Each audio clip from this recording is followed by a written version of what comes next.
Welcome back to Mr. Midnight. I'm here with stories that will make you never want to go camping alone again. Tonight, we have 8 most disturbing true Alaskan hunters gone wrong horror stories. Picture this: you save up for years, finally get enough money for your dream hunting trip to Alaska. You're excited, you pack your gear, you fly out to the middle of nowhere, but then something goes horribly wrong. Something that makes you wish you never left home. What if I told you that a grocery store worker discovered his hunting guide was serving him meat that wasn't from any animal? What if a mechanic found out his guide wasn't even human at all?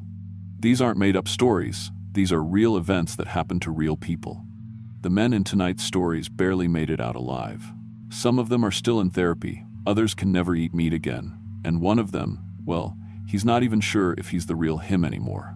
If you're new here, subscribe right now and hit that bell, because I don't want to miss what happens next. Trust me, after tonight, you'll think twice before booking that hunting trip. Now turn off your lights, because we're heading to Alaska, where the hunters became the hunted, and where some things are much worse than bears or wolves. Let's start with Danny's story, a man who thought he knew everything about meat until he found out what was really on his dinner plate.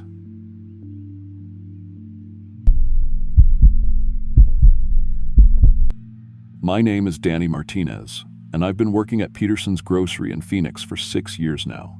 Started in the stockroom when I was 23, worked my way up to assistant manager of the meat department. I know every cut of beef, every grade of pork, and I can tell you exactly how long any piece of meat has been sitting in our cooler just by looking at it. It's not glamorous work, but it pays the bills, and I've always loved hunting. Every paycheck, I'd put away $50 toward my dream Alaska hunting trip. For 3 years, I saved every penny I could. No vacations, no fancy dinners, no new truck. Just me, my 1-bedroom apartment, and my hunting magazines. Alaska was calling my name. Those massive caribou. The untouched wilderness. The kind of hunting you can't get in Arizona. When I finally had enough saved up, I started researching guides online. That's how I found Wilderness Adventures. Their website looked professional. Lots of photos of successful hunters with their kills. The guide, Rick Kowalski, had 5-star reviews from hunters all over the country. Best hunting experience of my life? One review said. Rick knows where the big ones hide, said another. His prices were reasonable too, considering it included lodging, meals, and transportation to his exclusive hunting area in the Chugach Mountains. I called Rick in late September. He had this friendly voice, real down-to-earth guy. We talked for an hour about hunting, and he seemed to know his stuff.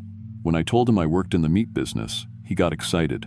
"Oh, you'll appreciate quality meat then," he said. "I process all my hunters' kills myself, learned from my grandfather, old-school butcher techniques." That sold me right there. A guide who knew proper meat handling? Perfect. 3 weeks later, I was on a plane to Anchorage with my hunting gear and more excitement than I'd felt in years. Rick picked me up at the airport right on time. Big guy, maybe 6'2", with a thick gray beard and hands that looked like they'd seen plenty of hard work. His truck was clean, well-maintained, and loaded with hunting equipment. We hit it off immediately, talking about different hunting techniques during the drive. "City hunters always get the biggest bucks at my place," Rick told me as we headed into the mountains. "Something about the change of pace, helps them focus." The drive took 6 hours through some of the most beautiful country I'd ever seen. Mountains everywhere, forests that went on forever, and not another soul in sight. The cabin was exactly what I'd imagined. Log construction, stone fireplace, and completely isolated. My phone showed no signal, but Rick explained that was normal.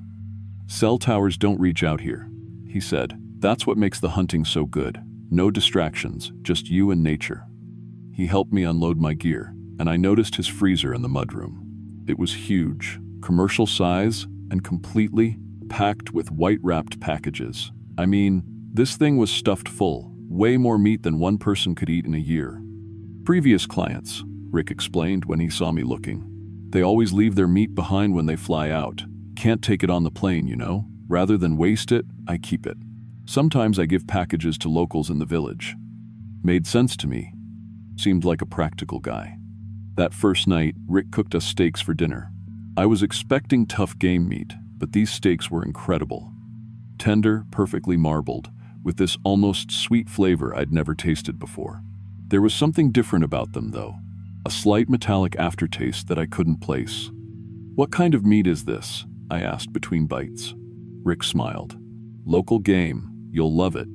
Best meat you can get up here." He was right about it being good, but something felt off. In 6 years of working with meat, I'd never tasted anything quite like it. I went to bed around 10, tired from the long day of travel. The cabin was quiet, except for the wind in the trees and the occasional settling of the logs. Around 2 in the morning, I woke up to the sound of voices outside. Rick was talking to someone on the porch. I could hear his voice clearly through the thin cabin walls, having what sounded like a full conversation. But there was something weird about it. I listened closer and realized he was using different voices, his normal deep voice, then a higher, almost feminine voice answering back. "Danny's perfect size?" I heard him say in his normal voice. "Yeah, good marbling," came the reply in that higher voice. But it was still Rick talking. My blood went cold. I crept to the window and looked out. Rick was standing alone on the porch, talking to empty air.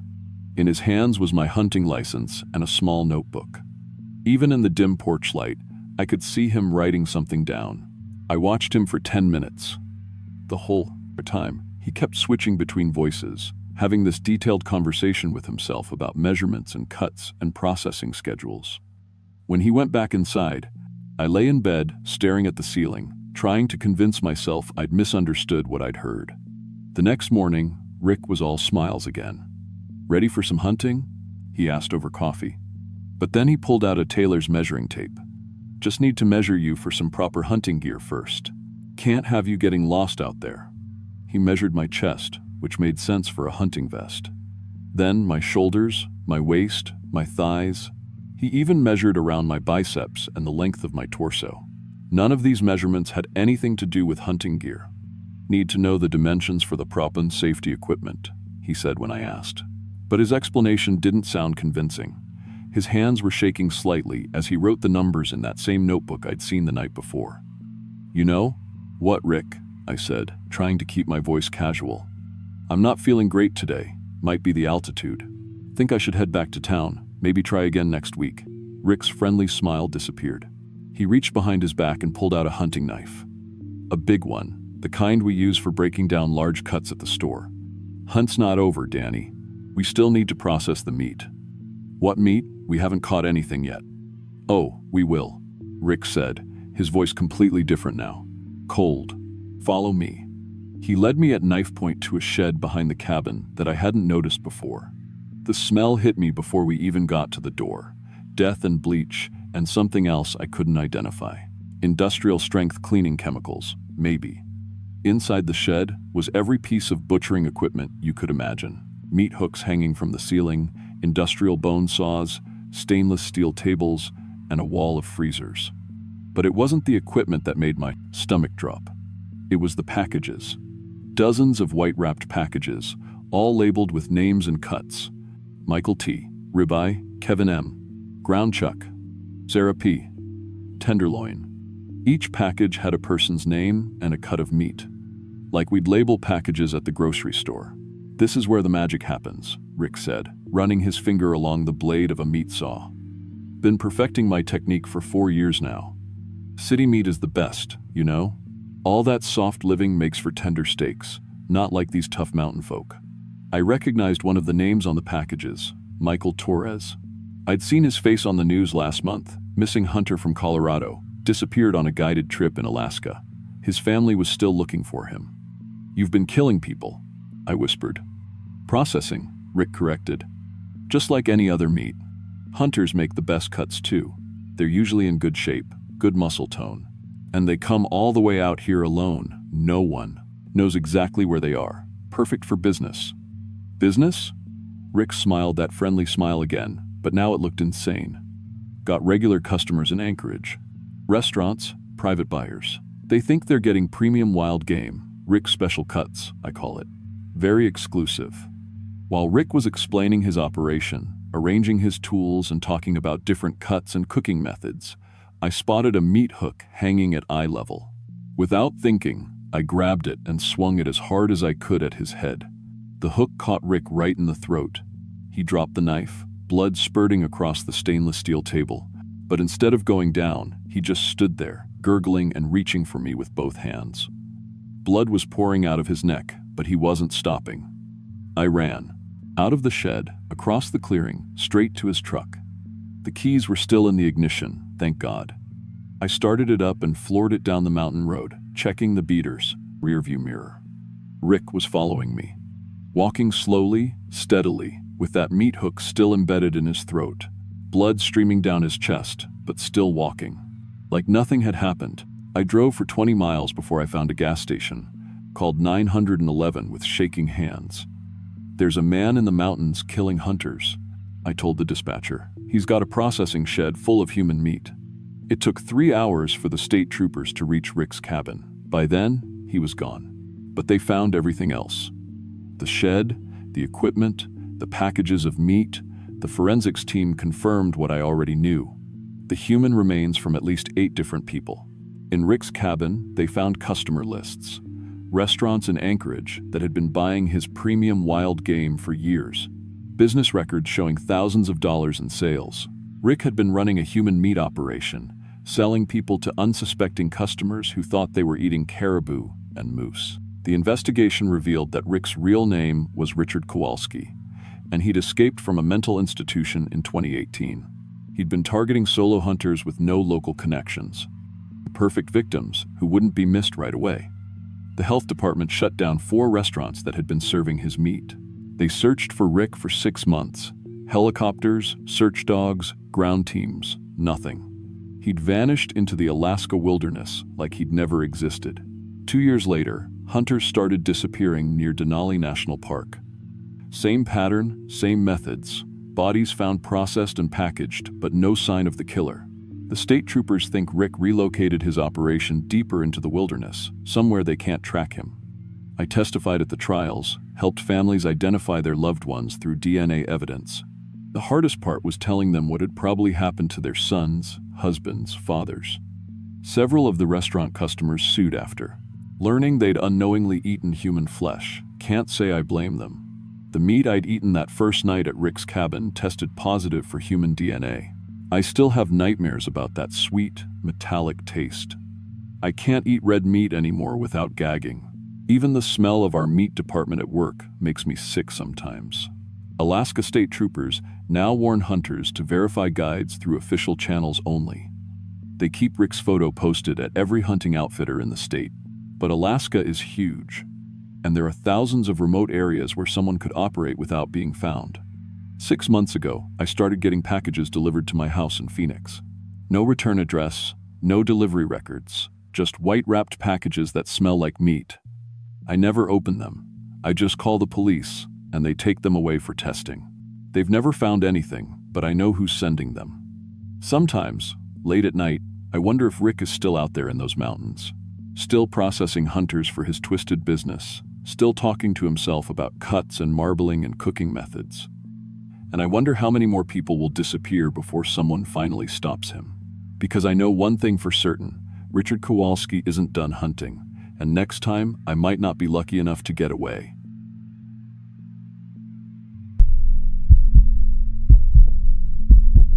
My name is Tom Rodriguez, and I've been working night shifts at Portland Warehouse Solutions for 6 years now. I load and unload trucks, manage inventory, and keep the place running when everyone else is asleep. It's steady work, decent pay, and I like the quiet. After years of handling heavy equipment and working alone in massive warehouses, I thought I could handle anything. But what happened during my hunting trip to Alaska last month changed everything I thought I knew about being alone in the dark. I'd been saving up for this trip for 3 years. My first real moose hunt, solo, up near Fairbanks. I'm not rich, but I figured I deserved one good adventure. I booked a week-long hunt and rented a small cabin on the Chena River through some hunting website.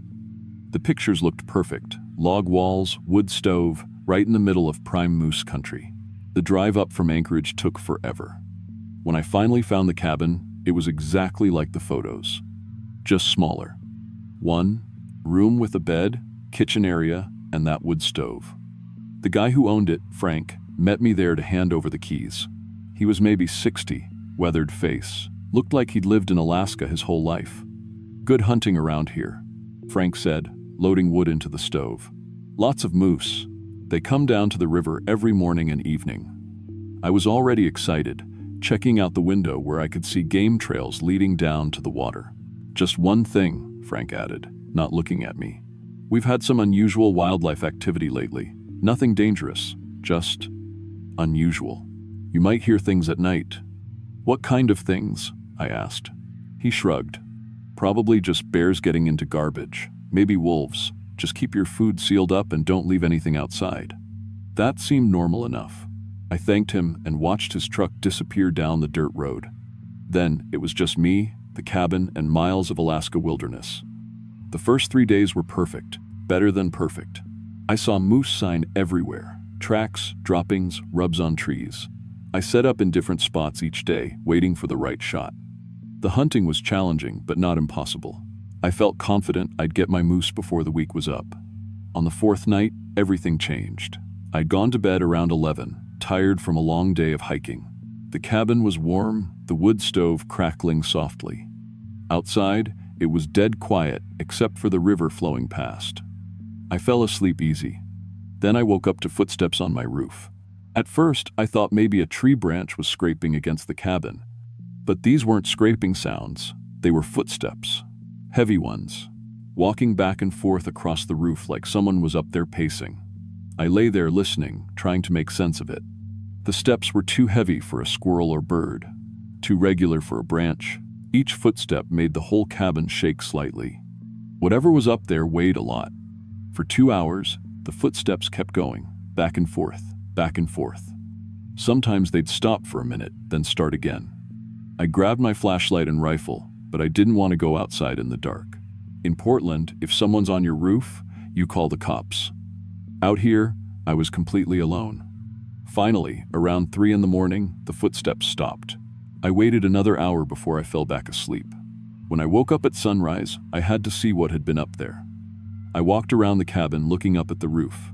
There was about 2 inches of fresh snow from the night before. And there, clear as day, were footprints in the snow on top of my roof. Human footprints. But not normal ones. These prints were huge, at least size 15, maybe bigger. And they were bare feet, no boots, no shoes, just bare human feet in the snow. At the front of each print were long scratches, like claw marks where toes should be.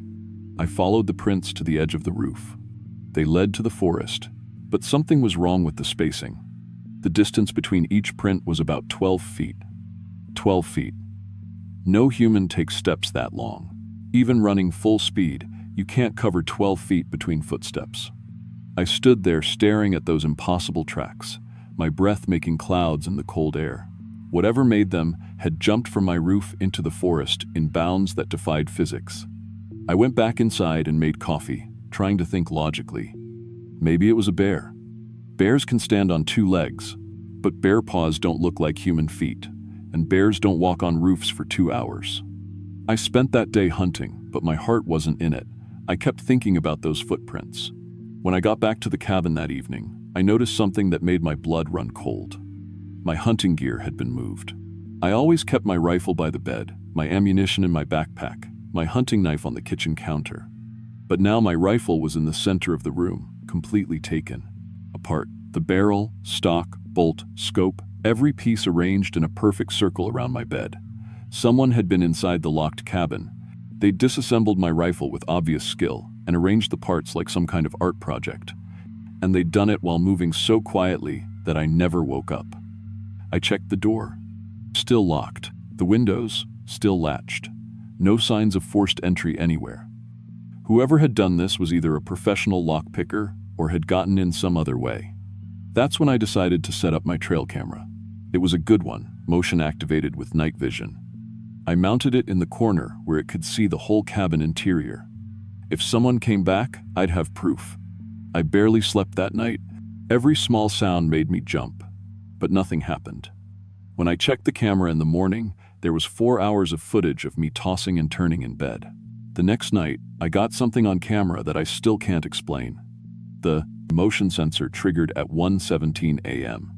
I watched the footage on the camera's small screen, and what I saw made me want to run screaming back to Portland. A figure entered through the window, but it wasn't human, not exactly. It was close to 9 feet tall with arms that reached almost to its knees. Its fingers were impossibly long, like tree branches. It moved in jerky, unnatural motions, like a puppet being controlled by someone who'd never seen a real person walk. The thing examined my hunting equipment with obvious intelligence. It picked up each piece of my disassembled rifle, turning them over in those branch-like fingers. It found the ammunition and studied each bullet carefully. Then it reassembled my rifle faster than I could have done it myself. It picked up the rifle and mimicked my shooting stance. It had been watching me hunt. It was learning. Around 3 a.m., the thing walked directly up to the trail camera. Its face filled the screen, and I nearly dropped the camera when I saw it. The face was almost human, but stretched vertically, like someone had grabbed the top and bottom and pulled. Its mouth was too wide, with too many teeth. Its eyes were completely black. "I know you're watching," it said in a voice like metal grinding against metal. Then it reached out and turned the camera around to face the wall. I sat in my truck for an hour, trying to decide what to do. Part of me wanted to drive straight back to Portland and forget this ever happened. But I'd paid for this hunt, and I needed that moose meat to last through winter. Plus, whatever this thing was, it seemed more curious than violent. I decided to stay one more night. That was a mistake. The next night, I pretended to sleep while gripping my rifle under the covers. I'd loaded it with my strongest hunting rounds. If this thing wanted to play games, I was ready. It came through the window again, around 2 a.m., moving silent as smoke across the floor. This time I couldn't pull to. Smell it, a horrible mixture of rotting meat, pine sap, and something chemical that burned my nose. It stood over my bed for what felt like an hour, just watching me breathe. I kept my eyes barely cracked open, trying to control my breathing and heartbeat. Up close, it was even more disturbing. Its skin had a gray, mottled texture like tree bark. Its fingers ended in actual claws, not just long nails. When I slightly opened my eyes, it was inches from my face, studying my features with scientific interest. "Pretty hunter," it whispered. "Good bones, strong meat." It reached out one impossibly long finger and touched my forehead gently. Where it touched, my skin went completely numb. The numbness spread slowly across my face and down my neck like Novocaine. I realized it was paralyzing me somehow, keeping me conscious but helpless. With the last bit of movement I had, I rolled away and fired my rifle point blank into its chest. The bullet tore through its body, but instead of blood, thick black liquid poured out like tree sap. The thing looked down at the wound, then looked at me and laughed. The hole in its chest sealed itself instantly, the flesh flowing like water back together. "Bullets feed me," it explained calmly, and I swear it grew slightly larger. "Thank you." I dropped the rifle and ran for the door, but my legs were still partially numb from whatever it had done to me. I stumbled and nearly fell, my muscles not responding properly. The thing followed at a leisurely pace, like it knew I couldn't escape. I made it to my truck and fumbled for the keys, but the engine just clicked when I turned them. During the day, it had removed essential parts. I could see wires hanging loose under the dashboard. With nowhere else to go, I ran into the forest. Behind me, I could hear that metallic voice calling out. "Running makes the meat tender." The thing could move through the trees like they weren't there. I'd see it ahead of Cell, me, then behind me, then beside me, like it existed in multiple places at once. The forest that had seemed peaceful during the day now felt like a maze designed to trap me.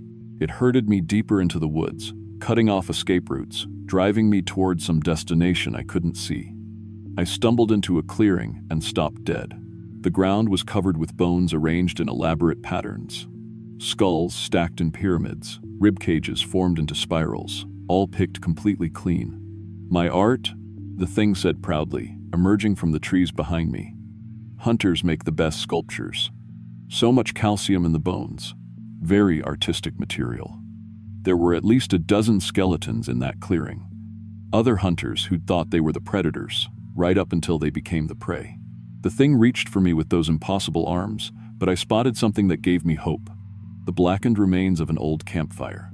There were still some unburned branches scattered around the edges. I grabbed one and thrust it into the coals. After a few seconds of blowing, it caught fire. The thing recoiled immediately, its bark-like skin sizzling where the flames came close. "Fire?" it hissed. "Clever hunter." I kept the torch between us and backed toward the sound of running water.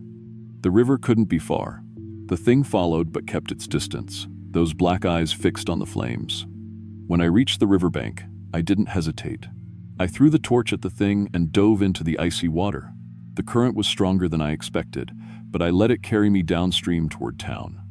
On the bank, the thing stood howling in frustration, but it wouldn't enter the water. Maybe it couldn't. Maybe water was another weakness. I floated and swam for what felt like hours before I saw lights ahead. A fishing lodge with a dock and several boats tied up. I dragged myself out of the water as the sun was coming up, the thing's howls still echoing through the forest behind me. The lodge owners found me hypothermic and babbling about monsters. They called the state troopers, who went to check on the cabin. They found my gear but no sign of any creature. The trail camera was missing. I never got my moose. I never went back for my truck. The insurance company wasn't happy about either loss, but I didn't care. I flew back to Portland the next day and tried to forget the whole thing happened. But sometimes, working night shift in the warehouse, I hear footsteps on the roof above me. Heavy ones, pacing back and forth. When I go outside to check, there's never anyone there. But in the morning, if there's been rain, I sometimes find those same impossible footprints in the mud. Size 15. Bare feet. With claw marks where the toes should be. I don't hunt alone anymore. I don't think I ever will again.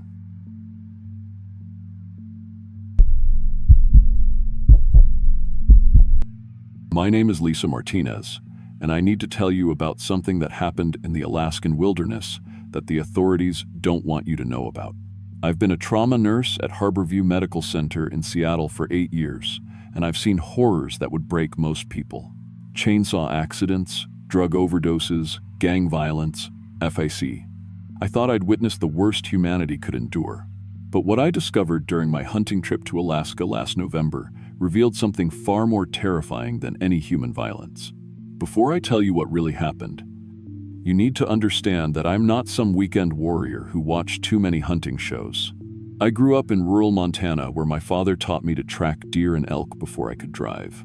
I earned my wilderness first aid certification, completed advanced rifle training at Thunder Mountain Shooting Range, and spent 2 years planning this trip. I chose brown bear hunting specifically because I wanted to face the most dangerous game in North America. The guide service I found, Northern Wilderness Expeditions, had an impeccable safety record. Sam Rodriguez, the owner, had been guiding hunts for 23 years without a single client injury. His website showed dozens of successful hunts, and when I spoke to him on the phone, he knew every inch of the Kodiak wilderness. The cost was steep, $4,000 for 5 days, but Sam guaranteed we'd find bears in an area called the Karluk Basin, where grizzly populations were among the densest in Alaska. What Sam didn't tell me, and what I've since learned from Alaska Department of Fish and Game incident reports, is that 7 hunters had vanished in that exact area over the previous 18 months. The disappearances were classified as probable bear attacks, but no bodies were ever recovered. The authorities assumed the victims had been completely consumed, which occasionally happens with large predators. They were wrong about what happened to those hunters, completely, horrifyingly wrong. Sam picked me up at Kodiak Airport on November 15th in his Cessna 185 floatplane. He was exactly what you'd expect from an Alaskan guide. Weathered face, thick gray beard, hands scarred from decades of handling fishing nets and gutting game. During our 90-minute flight to Lake Karluk, he shared stories of previous hunts and pointed out landmarks below. The landscape was breathtaking, endless forests and snow-capped mountains that seemed untouched by human civilization. "Bears are thick as fleas out there," Sam said through the headset as we approached our destination. "But I gotta warn you, they've been acting strange lately. Wildlife biologists are calling it anomalous behavior patterns, whatever that means." When I asked for specifics, Sam's expression darkened. "Coordinated hunting, bears working together like wolf packs. Fish and Game says it's just competition for salmon runs, but I've been out here long, enough to know when something ain't right." We landed on Lake Karluk just after 2 p.m. The water was black as oil, perfectly still. surrounded by dense spruce forest that stretched to the horizon. Sam had camping supplies for a week, plus emergency gear in case weather delayed our pickup. He'd made this exact trip 47 times and knew the area better than his own backyard. The first warning sign came immediately after we unloaded the plane. The forest was completely silent. No bird calls, no squirrel chatter, no insect buzzing. Even the wind seemed muted, as if the trees were holding their breath. "Where are all the animals?" I asked. Sam looked around, his experienced eyes scanning the tree line. "Predators nearby. Everything else clears out when there's danger." We established base camp in a clearing about 100 yards from the lake shore, positioned to give us good visibility in all directions. Sam spent an hour teaching me the specifics of my rifle, a .300 Winchester Magnum loaded with 220-grain bullets capable of dropping a 1,000-pound bear with proper shot placement. "Rule number 1, Sam said, never wound a bear. A wounded grizzly is the most dangerous animal on Earth. Either kill it clean with the first shot or don't shoot at all." That evening, we began scouting the immediate area. Within 10 minutes, we found fresh bear tracks along the muddy lake shore. But these weren't normal bear tracks. Instead of the wandering, random pattern you'd expect from animals foraging for food, these prints formed perfect single-file lines, like soldiers marching in formation. "Jesus Christ," Sam whispered, kneeling beside the tracks. "Look at this spacing. It's identical between each print. Bears don't move like this." The tracks were massive, probably from bears weighing 800 to 1,000 pounds. But what disturbed Sam wasn't their size, it was their organization. In 23 years of guiding, he'd never seen bears coordinate their movements with military precision. We followed the track pattern for approximately half a mile through thick underbrush. The trail led to a small clearing, where we discovered something that violated every principle of animal behavior I'd ever learned. 3 hunting camps had been completely destroyed, but not in the chaotic way you'd expect from bears rummaging for food. Every piece of equipment had been methodically arranged in geometric patterns. Tents were shredded but folded into perfect squares and stacked in neat piles. Sleeping bags were torn apart, but the fabric pieces were woven into intricate designs on the ground. Most disturbing were the rifles. 3 hunting weapons, each one heated and bent into identical spiral shapes, then arranged pointing toward the center of the clearing, like some kind of ritualistic display. "Bears don't do this," I said, my medical training recognizing the systematic intelligence behind the arrangements. "This requires abstract thinking, planning, artistic expression. This is human behavior." Sam was already backing toward the trees, his face pale. "We're leaving. Right fucking now." That's when we heard the breathing. Slow, deliberate respiratory sounds coming from multiple directions around the clearing. Not the quick panting of frightened animals, but controlled breathing like something was observing us and waiting for the right moment to act. 6 brown bears emerged from the forest in perfect synchronized timing, spaced exactly 12 feet apart, moving with the coordinated precision of a military unit. But these weren't normal bears. Their fur was patchy and diseased-looking, revealing gray, mottled skin underneath that reminded me of burn victims I'd treated in the ER. Their eyes reflected light like mirrors, glowing with an intelligence that seemed almost human.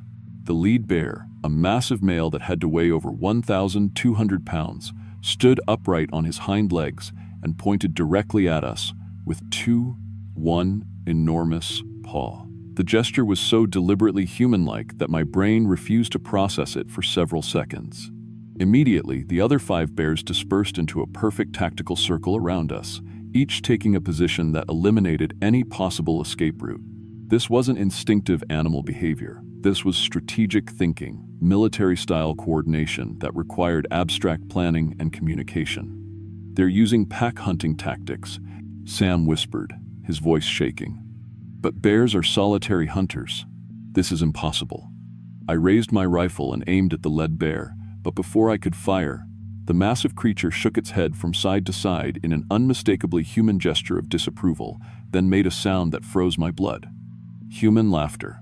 Clear, unmistakable human laughter coming from a bear's throat. The circle began to tighten around us. One bear moved behind us while the others approached from different angles, using classic predator tactics I'd only seen in documentaries about wolves. Sam fired a warning shot into the air, hoping to scare them away.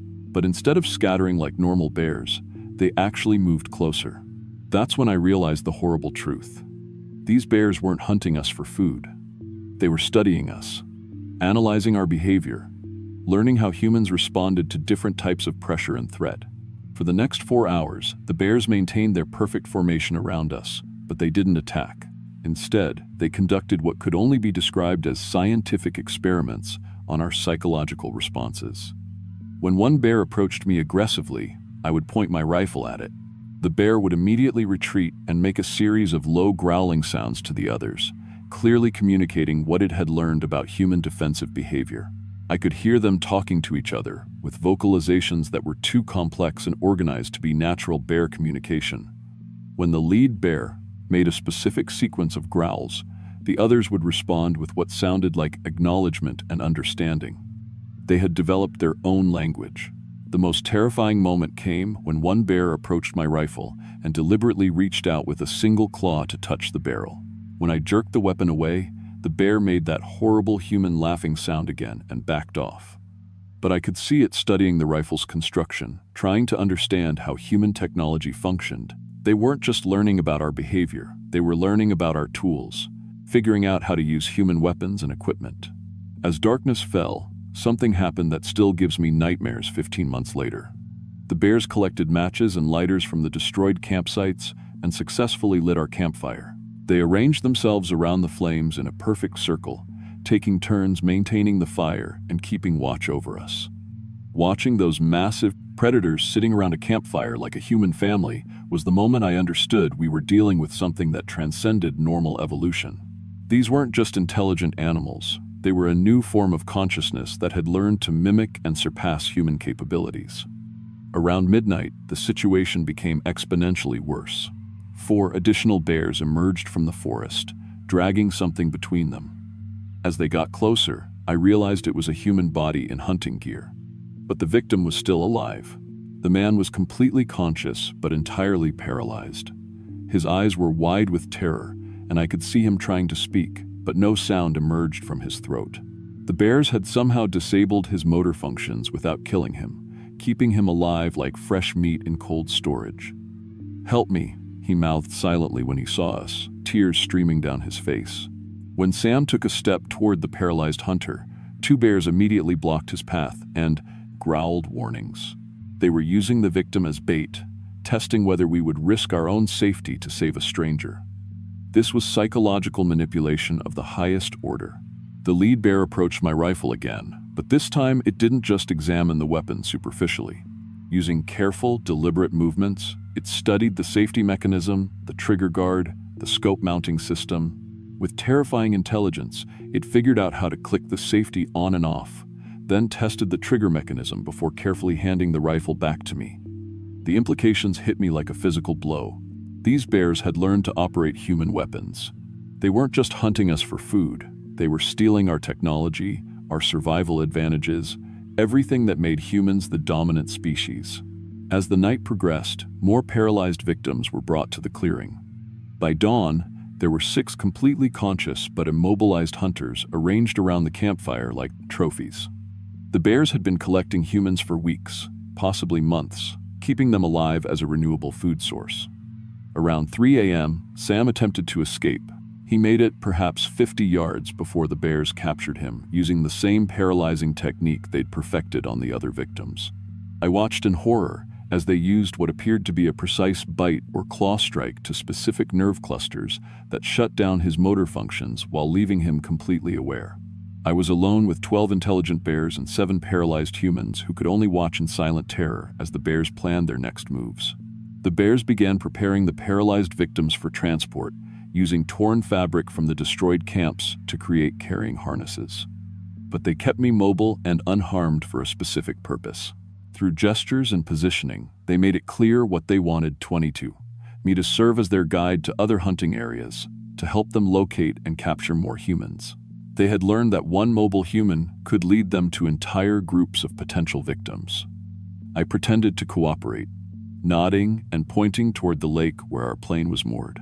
The bears seemed to understand my gestures and began moving in their perfect formation toward the shore, carrying their paralyzed captives like a military unit transporting prisoners of war. When we reached Lake Karluk, I saw my only opportunity for escape. While the bears were focused on loading their victims into the plane's cargo area, I dove into the freezing water and swam desperately toward the aircraft. The water temperature was probably around 35 degrees Fahrenheit, cold enough to kill me within minutes if I didn't reach the plane quickly. But I could hear the bears splashing into the lake behind me, and their swimming speed was terrifying. I could feel claws scraping against the pontoons as I hauled myself into the pilot's seat with hands so numb I could barely grip the controls. Sam had taught me the basic flight procedures during our trip in, and I'd watched him start the engine dozens of times. My hands were shaking violently from cold and terror, but the engine caught just as the lead bear's massive paw shattered the passenger side window. I gave the plane full throttle and felt it lift off the water just as claws raked across the bottom of the pontoons, leaving deep gouges in the aluminum. Through the side window, I could see all 12 bears standing in the shallow water, watching me escape with those horrible, intelligent eyes that reflected the morning sunlight like mirrors. I radioed for emergency assistance as soon as I got within range of Kodiak Island. The Coast Guard dispatched search and rescue teams to Lake Karluk within hours, but they found nothing. No destroyed campsites, no paralyzed victims, no evidence of the organized bear behavior I described. The bears had cleaned up everything, removing all traces of their activities like a patrol military unit covering their tracks. The official incident report blamed the missing hunters on probable bear predation with complete consumption of remains. I was treated for severe hypothermia and trauma, then referred to psychiatric counseling for what the doctors assumed were hallucinations caused by extreme stress and cold exposure. But I know what I saw, and more importantly, I know what I've discovered since returning to Seattle. Over the past 15 months, I've been researching similar incidents across Alaska, using my medical contacts to access trauma reports and autopsy records that aren't available to the general public. What I've found is a pattern of disappearances that stretches back over 5 years, concentrated in remote hunting and fishing areas across the state. The Alaska Department of Fish and Game has quietly documented 127 cases of anomalous bear behavior since 2019, including reports of bears using tools, coordinating hunting strategies, displaying what researchers describe as proto-linguistic communication patterns. These reports are classified and not released to the public. More disturbing are the medical records I've accessed through professional channels. Hunters who have survived encounters with these bears describe identical symptoms: temporary paralysis lasting 6 to 48 hours, followed by complete recovery with no permanent neurological damage. The paralysis technique is so precise, it suggests advanced knowledge of human nervous system anatomy. 3 weeks after my return from Alaska, I resigned from my nursing position at Harborview Medical Center. I couldn't concentrate on treating patients when I knew there were intelligent predators in Alaska that were systematically hunting humans and learning from each encounter. I've tried to warn other hunters through online forums and social media, but my posts are consistently removed for spreading misinformation about wildlife behavior. The hunting guide services have collectively agreed to discredit my story, claiming I suffered a psychological breakdown due to witnessing a normal bear attack. But the disappearances continue. Just last month, a group of 5 bow hunters vanished near Lake Clark. Search teams found their campsite completely undisturbed, as if the hunters had simply walked away from their equipment and disappeared into the wilderness.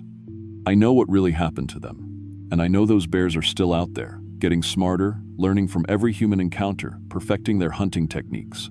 The most terrifying part isn't that these bears have developed human-level intelligence. It's that they're using that intelligence to systematically study us, to learn our weaknesses, to figure out how to hunt us more effectively. They're not just predators anymore, they're researchers, and we're their test subjects. If you're planning any kind of wilderness expedition in Alaska, please listen to what I'm telling you. If you encounter animal tracks that look too organized, if you find destroyed campsites with gear arranged in patterns, if the forest around you becomes completely silent, don't investigate. Don't try to document it, just run. Because somewhere in the Alaskan wilderness, there are predators that have learned to think like us. And they're getting better at hunting humans every single day. The authorities won't acknowledge what's happening because the implications are too terrifying to accept. If the public knew that an entire population of super-intelligent bears was systematically hunting humans in Alaska, it would destroy the state's tourism industry overnight. But ignoring the problem won't make it go away. Those bears are still out there, still learning, still hunting, and I have reason to believe they're not confined to Alaska anymore. Last week, I received a call from a trauma nurse in northern Montana. She'd treated a hunter who survived an example for SIFT encounter with bears that displayed impossible intelligence and coordination. The victim described the same paralyzing technique, the same organized behavior patterns, the same human-like problem-solving abilities. They're spreading, learning to adapt to new environments, and they're bringing their intelligence with them. I'm sharing this story not because I expect you to believe me, but because you deserve to know the truth. The next time you see a news report about hunters disappearing in remote wilderness areas, remember what I've told you. Remember that somewhere out there, we're no longer the apex predators, and they're learning to hunt us better than we ever learned to hunt them.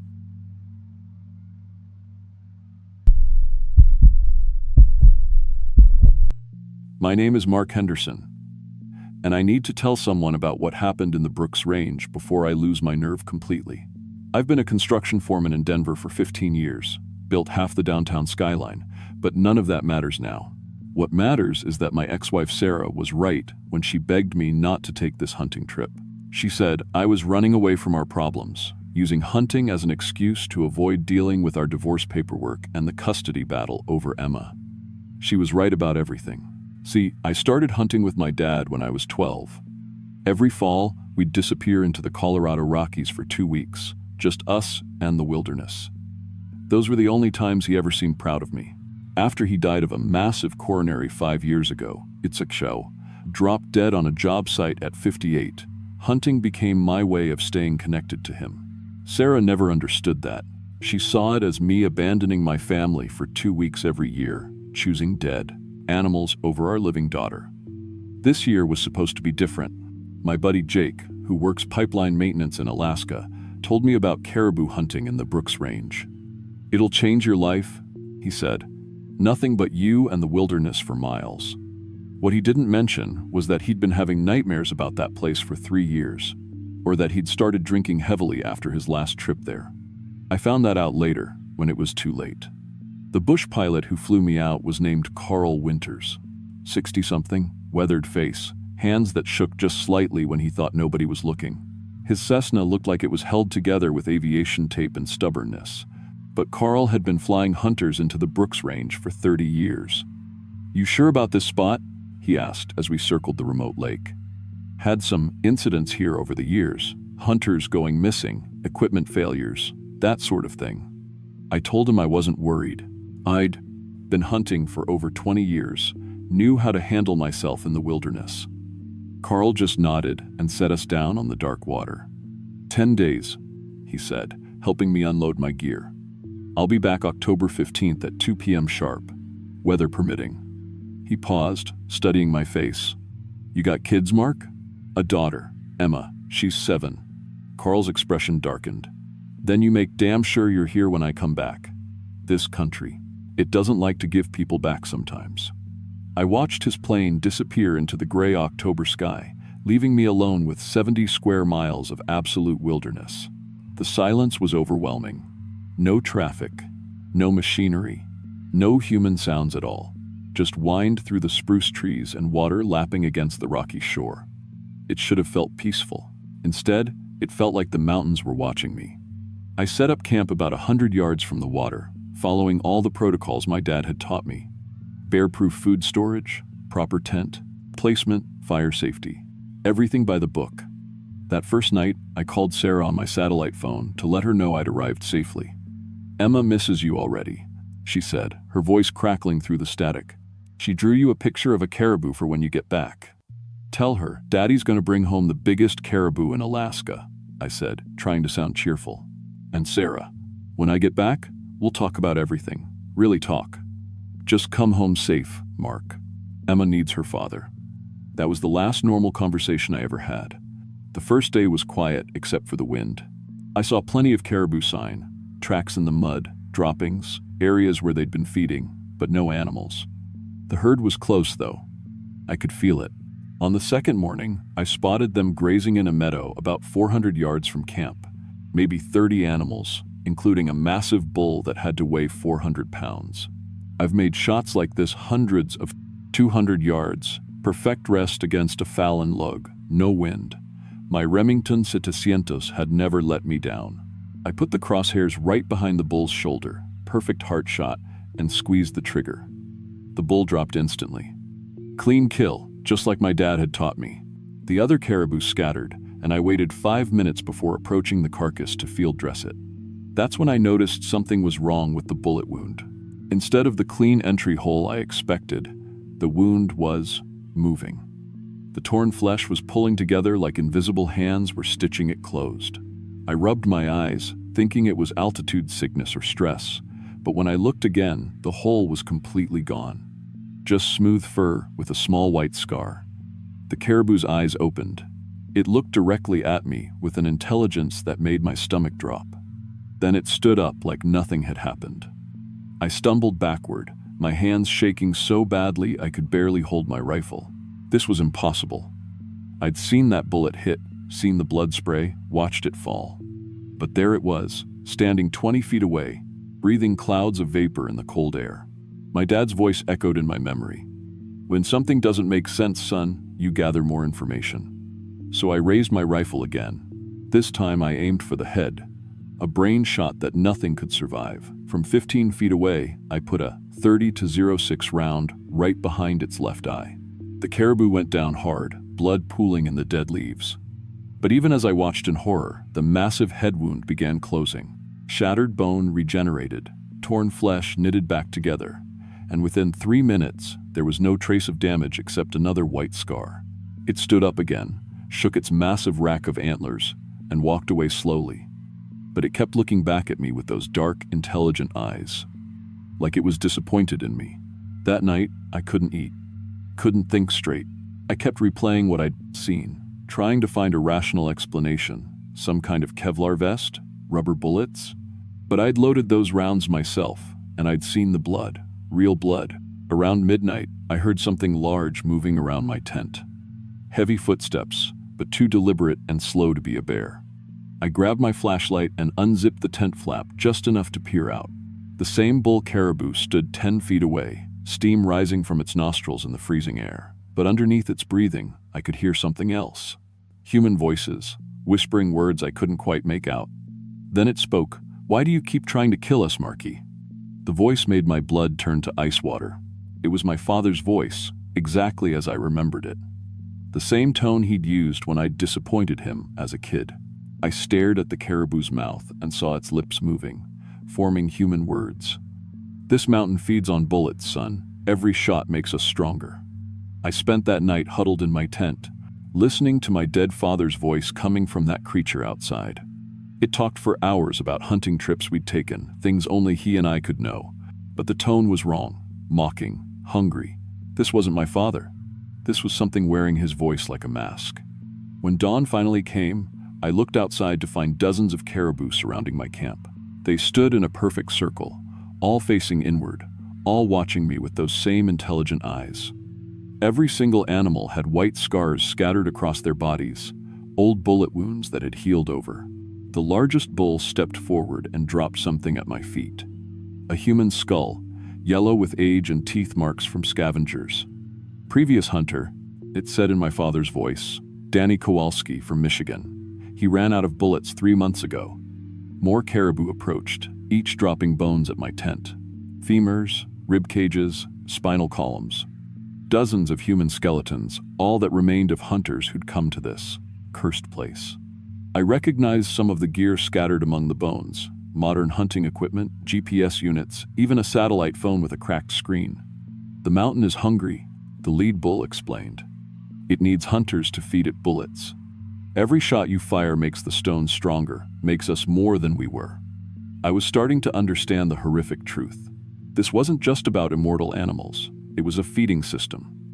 The mountain, or whatever ancient thing lived inside it, needed hunters to come here and waste their ammunition. Every bullet fired fed some kind of supernatural power that kept these creatures bound to this place, unable to die, forced to lure more hunters to their doom. "Shoot us," the caribou demanded, their voices now a chorus of dead hunters. I heard Danny Kowalski's Michigan accent, a woman's voice that might have been Janet Morrison from the missing person reports, even a teenager who sounded terrified. "Feed the mountain or join the bones." I had maybe 20 rounds left in my pack. Part of me wanted to save them, but these things weren't going to let me leave. My satellite phone was dead, drained overnight despite being fully charged. My GPS showed nothing but static. I was completely cut off. So I started shooting. I fired into the herd methodically, watching each animal fall and rise again. But with every shot, they changed. They grew larger, their eyes glowed brighter with an inner fire, their antlers spread wider and more twisted. The mountain was feeding on my ammunition, growing stronger with every round I fired. When my rifle finally clicked empty, the caribou stopped their pretense of being normal animals. "No more bullets means you feed the mountain directly," the lead bull said. Its voice had changed, becoming something ancient and infinitely hungry. Fresh blood, fresh bones, fresh fear. I ran toward the lake where Carl was supposed to pick me up in 8 days, but more creatures emerged from the forest. Wolves with healed bullet scars covering their bodies like a patchwork quilt. A massive grizzly bear with white patches where hunters had shot it dozens of times. Even a moose with antlers that looked like they'd been shattered and regrown multiple times, creating a twisted crown of bone. They herded me away from the water, back toward the mountain. I hadn't noticed it before, but there was a cave opening in the rock face, glowing with a sickly red light that pulsed like a heartbeat. The animals forced me inside at antler point.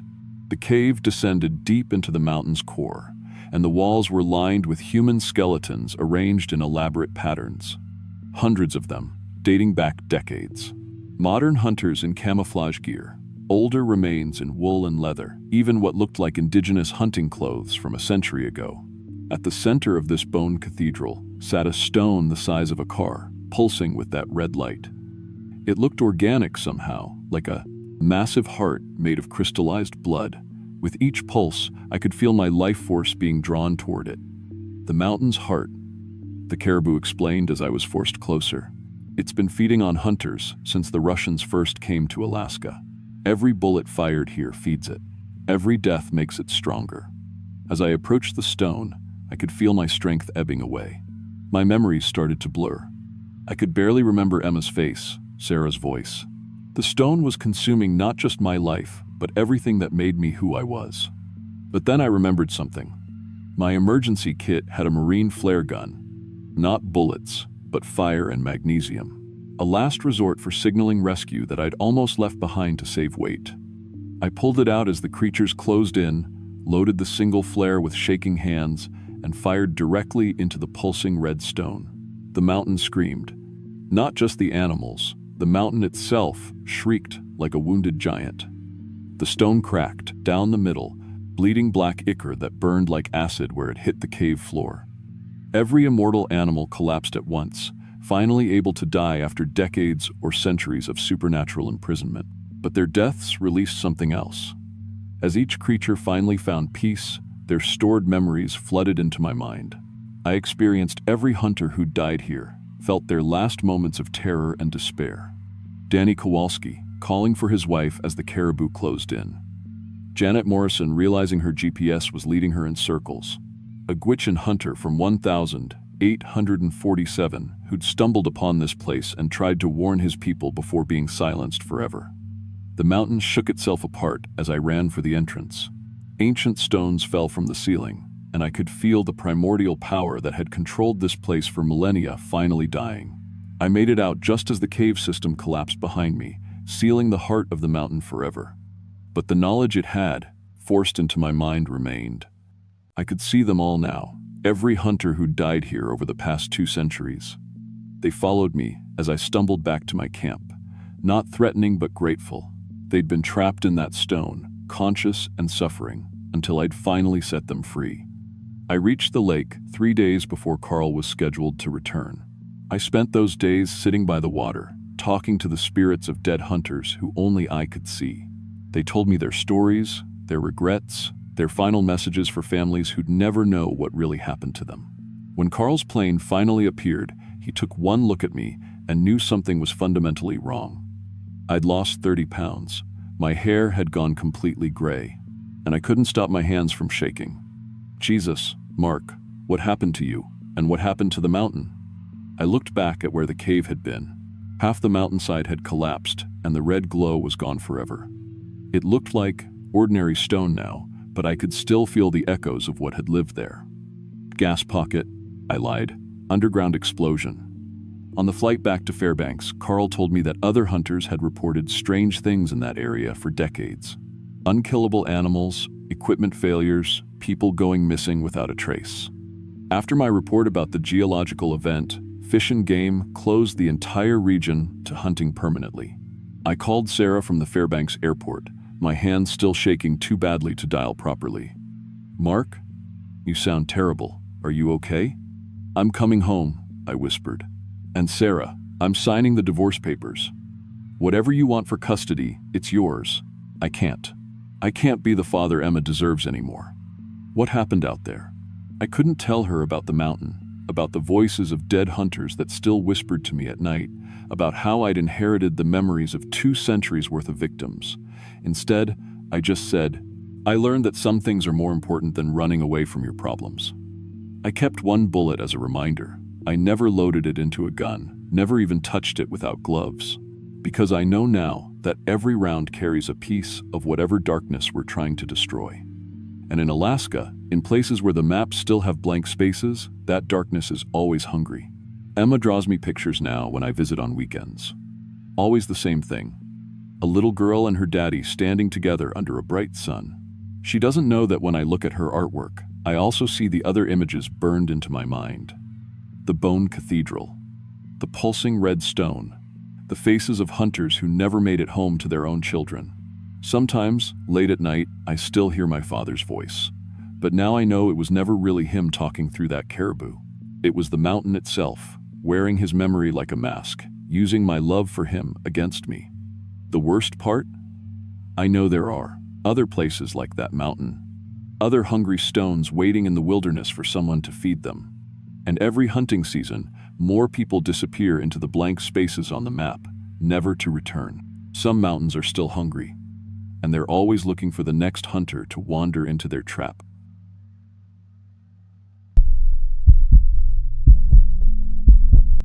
My name is Ben Matthews, and I've been working at First National Bank of Chicago for 8 years as a senior loan officer. What I'm about to tell you happened 3 months ago in Alaska's Wrangell Mountains. The Alaska State Troopers have classified it as an ongoing investigation, and they've asked me not to discuss details publicly. But people need to know what's really happening to hunters up there.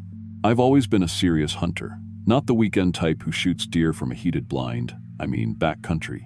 High-risk hunting in places that can kill you if you make one mistake. I'd been saving for 5 years to afford a Dall sheep hunt in Alaska. These aren't just expensive trips. They're tests of everything you know about survival, marksmanship, and mental toughness. The ram I was after wasn't just any sheep. 2 years earlier, during a scouting trip, I'd spotted what locals called the ghost, a massive Dall with perfectly curved 40-inch horns that had evaded hunters for over a decade.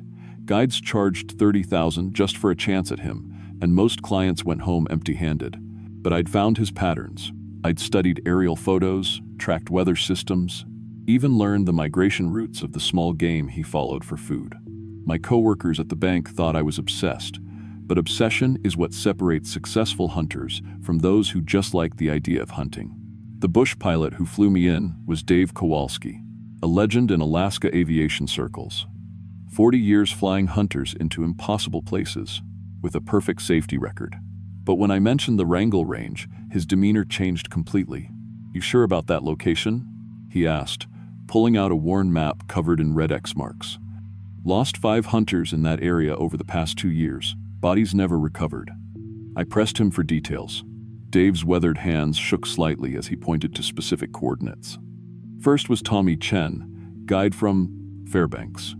20 years experience, knew those mountains better than anyone, found his base camp intact, food still warm, rifle cleaned and ready. like he just vanished mid-sentence. He pointed to another X. Sarah Martinez, professional wildlife photographer. Her camera was still running when we found it. Last photos show her normal camp routine, then nothing. Camera kept recording for 6 more hours, just an empty campsite. The third X made Dave pause longer. This one's the worst. Jake Morrison, ex-military sniper. If anyone could handle trouble up there, it was Jake. We found his gear scattered across 2 miles of ridgeline. But here's the thing, it was arranged, methodically placed, like someone was leaving a trail. I should have listened to Dave's warnings, should have chosen a different area, a safer hunt, but I'd invested too much time and money to back down over missing person cases that probably had logical explanations. Bear attacks, falls, simple accidents that happened to careless hunters. Dave reluctantly agreed to fly me in, but only after making me sign additional liability waivers and providing him with detailed emergency protocols. "I'll be back in exactly 14 days, he said as he unloaded my gear. "If you're not at this exact GPS coordinate when I arrive, I'm not waiting." The first week went perfectly. The weather cooperated, my gear performed flawlessly, and I was seeing fresh sheep sign daily. I'd found the ghost's current territory, a series of high ridges where he'd been feeding on late-season vegetation. But on day 6, I found the first hunter's camp. It was hidden in a small depression about 2 miles from my base camp, completely invisible unless you stumbled across it like I did. The tent was a high-end model, probably worth $3,000, still perfectly erected and weather-tight. Inside, everything was organized exactly as an experienced hunter would leave it. Sleeping bag, neatly rolled, food properly stored, personal items arranged methodically. But there was no dust, no spider webs, no signs of abandonment. The hunting license hanging from the tent's interior was issued to Thomas Chen, dated 18 months ago. This had to be the guide Dave mentioned, but the camp looked like it had been set up yesterday. I checked the camp's logbook, standard practice for guides operating in remote areas. The last entry was dated the day Chen disappeared, *day 12. Located target ram on Northwest Ridge. Perfect shot opportunity tomorrow morning. Weather holding, excited to finally get this one. The handwriting was steady, confident, not the writing of someone in distress, but what disturbed me most was the next page. Someone had written in different handwriting, Thomas provided excellent addition to collection. Transformation complete after 8 days. Now permanently displayed in Gallery Section C. Collection, Gallery. I photographed the logbook, entry, and continued searching the camp. In Chen's gear, I found detailed notes about other missing hunters, not just the ones Dave mentioned, but a dozen others going back 5 years. Chen had been investigating the disappearances. His research indicated a pattern. All missing hunters were experienced professionals targeting the same large trophy animals in a specific geographic area. All had military or law enforcement backgrounds. All had been hunting alone. All matched my exact profile. That night, I moved my camp 3 miles away and started carrying my rifle everywhere, even to gather water.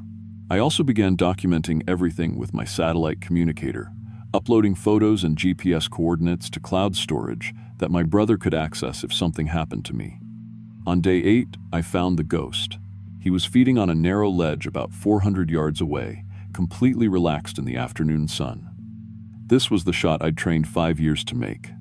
I settled into position behind my rifle, controlled my breathing, and found him in my scope. Through the high-powered optics, I could see incredible detail.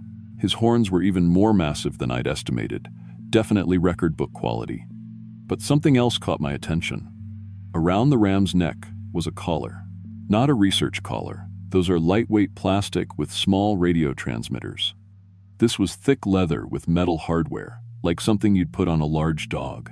And hanging from the collar was a laminated tag. I adjusted my scope's focus and felt my blood turn to ice. The tag had a photograph of a human face and printed text I could just barely read. Jake Morrison, U.S. Army Rangers, IV added to collection the 15th of March 2024, Jake Morrison. The ex-military sniper Dave had mentioned. I lowered my rifle and used binoculars to scan the area around the ram. That's when I saw him, a man in hunting gear watching me from a ridge about 200 yards to my left. He wasn't hiding or trying to stay concealed. He was just standing there, waiting for me to notice him. Doctor. Harrison looked exactly like you'd expect a wilderness researcher to look: weathered face, practical clothing, expensive equipment. But his proportions were wrong. His arms were too long for his torso, his legs bent at angles that seemed uncomfortable for a normal human, and when he moved, it was with a fluid, boneless motion that reminded me of a spider. "Excellent tracking," he called out, his voice carrying clearly in the thin mountain air. "I've been watching you for days." Very professional approach. I kept my rifle ready but not directly aimed at him. "Who are you?" "Dr. Marcus Harrison, behavioral researcher," he said, climbing down the rocky slope with impossible agility. "I study the relationship between predator and prey in extreme environments." As he got closer, I could see more details that made my skin crawl. His skin was pale and stretched tight over sharp bones, like someone had taken a normal face and pulled it in all directions. His eyes were too large and completely black. No visible iris or pupil. "That ram you were tracking," Harrison continued, "he's one of my most successful subjects. Former Army Ranger, excellent marksman, perfect physical conditioning. The transformation took 11 days to complete." "What are you talking about?" Harrison's smile revealed teeth that were too sharp and arranged in 3 rows, like a shark's mouth. "I've been conducting research here for 12 years. My focus is the ultimate predator-prey relationship, what happens when humans, the apex predators, become prey themselves." He gestured toward the ram, which was now looking directly at us with obviously human intelligence in its eyes. "Jake volunteered for my research, though he didn't realize it initially. The process involves a specialized serum that rewrites genetic structure at the cellular level. The subject retains full human consciousness while gaining the physical capabilities of their target animal." The ram, Jake Morrison, was trying to speak. Only bleeding sounds came out, but his eyes were desperate, pleading. "The beauty of my research," Harrison continued, "is that it's completely reversible. Once a subject has spent sufficient time as prey, understanding the terror and helplessness they've inflicted on animals, I can reverse the process. They return to human form with a completely new perspective on the relationship between hunter and hunted." I backed away slowly, keeping my rifle ready. "You're insane." "Actually, I'm very sane. Consider the ethics of what you do, Mr. Matthews. You travel thousands of miles to kill animals for sport, for the thrill of domination over creatures that can't fight back with equal weapons. My research simply levels the playing field."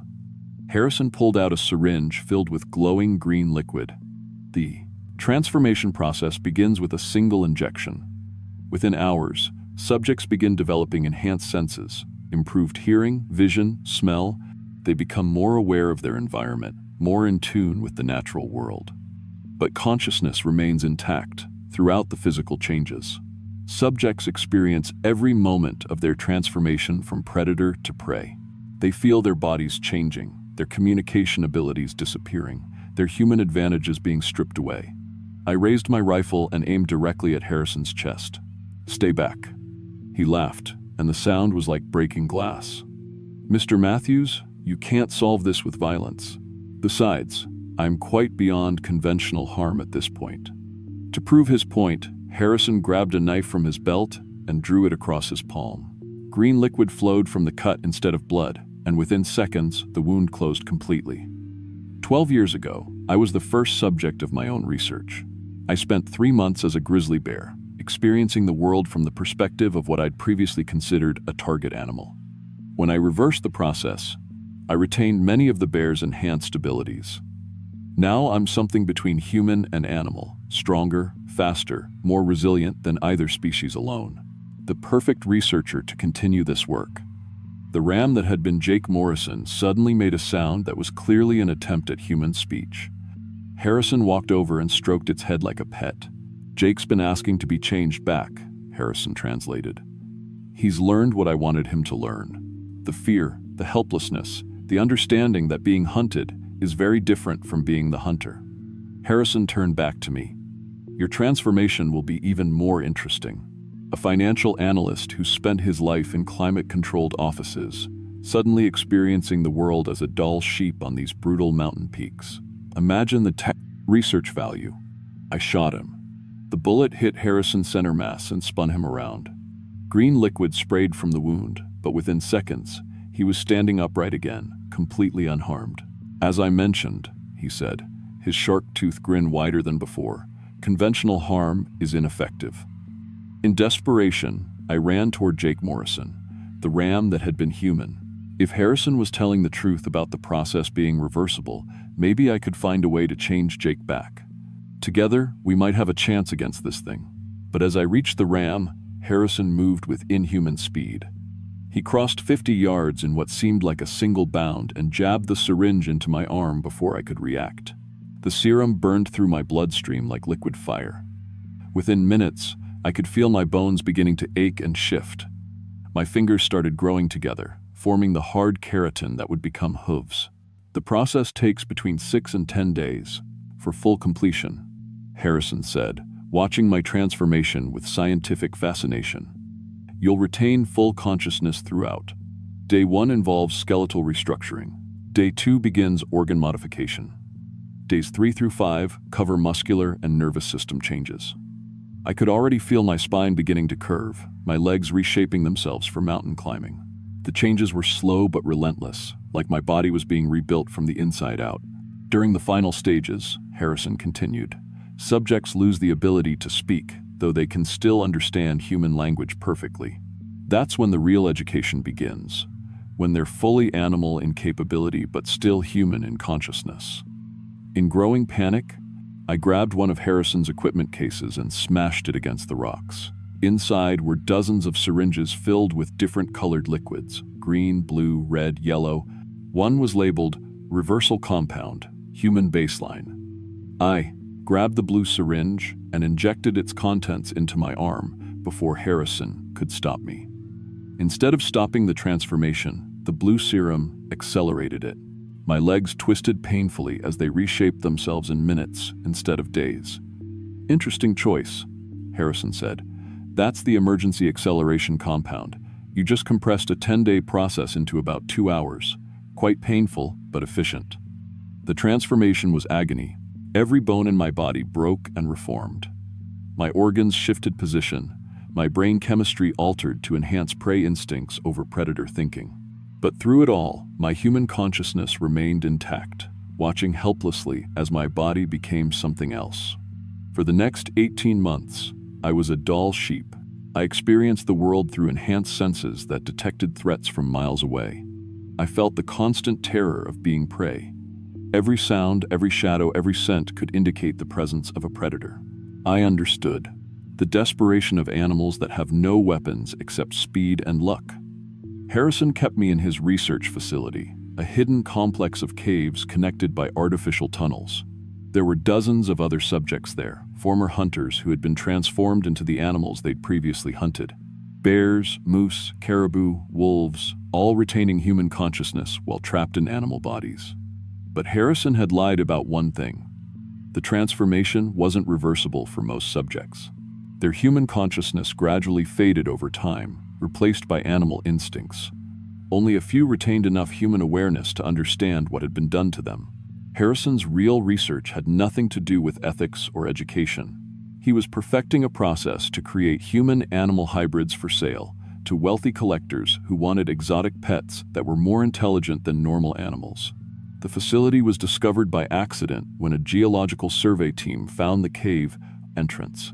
Alaska state troopers raided the complex and found over 30 transformed subjects. Harrison escaped during the raid, but not before releasing the reversal compound into the facility's air system. Most of us were changed back to human form, though the process was only partially successful. I retained sheep-like legs and partial hooves, enhanced senses, and an instinctive fear response to loud noises or sudden movements. 3 other survivors retained similar animal characteristics. We've formed an informal support group, helping each other adapt to being partially human again. The FBI has classified our cases as ongoing investigations, and we're not supposed to discuss details publicly. But people need to know what's happening up there. Harrison is still at large, and the Alaska State Troopers believe he's continuing his research in other remote locations. They've linked him to missing persons cases across northern Canada and remote areas of Siberia. If you're planning a hunting trip to Alaska, especially if you're an experienced hunter targeting trophy animals, please reconsider. The Wrangell Mountains area is officially closed to hunting, pending the completion of the federal investigation. And if you do encounter Dr. Marcus Harrison, don't try to fight him. Run. Alert the authorities immediately. He's not human anymore, and he considers every experienced hunter to be potential research material. The FBI has established a tip line for information about Harrison's location, 1-800-CALL-FBI. There's a substantial reward for information leading to his capture. Sometimes, late at night, I still hear bleeding sounds that seem to carry human words. I think some of the subjects who couldn't be fully reversed are still out there, still trapped between human and animal, trying to warn other hunters about what's waiting for them in the Alaska wilderness. The hunter became the hunted, and somewhere in the remote mountains, Harrison is still collecting.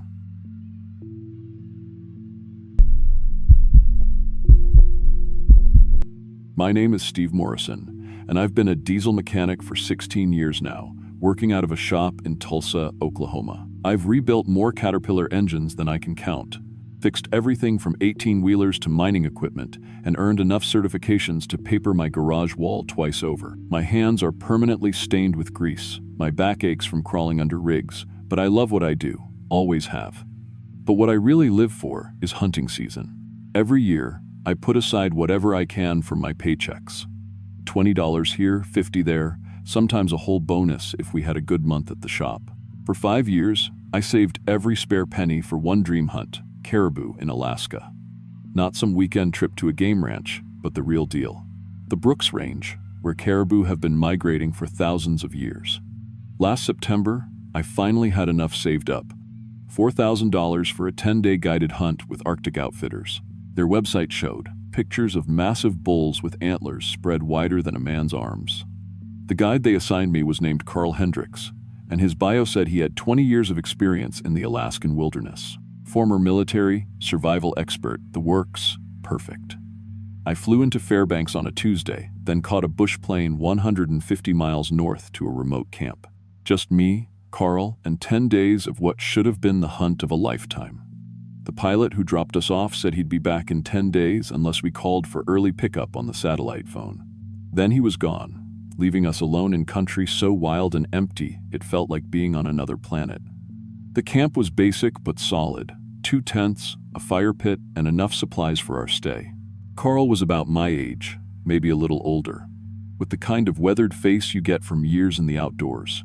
He seemed friendly enough when we met in Fairbanks, but something felt different once we were alone in the wilderness. First thing I noticed was how he kept staring at me. Not just looking, but really studying my face, like he was trying to memorize every detail. When I'd catch him doing it, he'd look away quick and mumble something about checking the weather or planning our route. You ever notice how hunters all look the same after a while? He asked me on our first morning, pouring coffee from a battered metal pot. It struck me as an odd question. What do you mean? Oh, same gear, same expressions, same way of moving through the woods, like we're all cut from the same cloth. I laughed it off, but the comment stuck with me. Carl had this way of watching me that made my skin crawl, like I was some kind of puzzle he was trying to solve. We headed out that first morning to track caribou. The country was incredible, rolling tundra stretching to the horizon, mountains rising in the distance like sleeping giants. I'd dreamed about this landscape for years, and it was everything I'd hoped for, but Carl kept finding reasons not to let me shoot. We spotted our first bull on day 2. Beautiful animal, maybe 350 inches of antler, standing broadside at 200 yards. Perfect shot. I had him in my scope, finger on the trigger, when Carl grabbed my shoulder. "Not that one," he said. "What? Why not?" "He's perfect. Trust me, we'll find a better one." The same thing happened on day 3.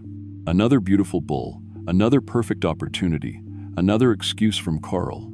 "Not the right one," he kept saying, even when we had trophy animals in easy range. I was getting frustrated. This hunt was costing me everything I'd saved, and Carl wasn't letting me take a shot at anything. But it was day 4 when things got really weird. I woke up around dawn to use the bathroom and heard Carl talking by the fire pit. Figured maybe he was on the satellite phone, checking weather or something. But as I got closer, I realized he wasn't talking to anyone. He was talking to himself. And he was using my voice. "I work as a mechanic in Tulsa," he was saying in my exact tone and accent. "Saved up for my dream hunt." I froze behind a tree, listening. Carl was repeating things I'd told him earlier, but in perfect imitation of my voice. Not just the words, but my inflection, my speech patterns, even the way I clear my throat. "Been working on diesels for 16 years now," he continued in my voice. "Love hunting season more than anything." When I walked into the firelight, Carl looked up with this guilty expression, like a kid caught with his hand in the cookie jar. "Morning, Steve," he said in his normal voice. "Coffee's ready." "What were you doing just now?" I asked. "Just practicing." "Practicing what?" "Guide conversation skills. Sometimes it helps to repeat what clients tell me, to remember their stories better for the report I file with the outfitter." It sounded reasonable, but something about it felt wrong. Guides don't to usually practice their clients' voices, do they? That night, I couldn't sleep. Around midnight, I heard Carl outside the tent again, and this time I listened more carefully. He wasn't just using my voice, he was having whole conversations, switching between different voices I didn't recognize. "Been hunting these mountains for 30 years, he said in a gravelly voice that definitely wasn't mine. Then, in a younger-sounding voice, "First time in Alaska, always wanted to bag a caribou." Back to the gravelly voice. "Country's changed a lot since I was young." My voice, "Saved up for 5 years for this hunt." He was cycling through different hunters' voices, having full conversations with himself. I peeked through the tent flap and saw Carl by the dying fire, not just changing his voice but his whole posture and gestures. He'd hunch over like an old man for the gravelly voice, stand straighter for the younger one, adopt my exact stance and hand movements when using my voice. The next morning, I swear Carl looked different.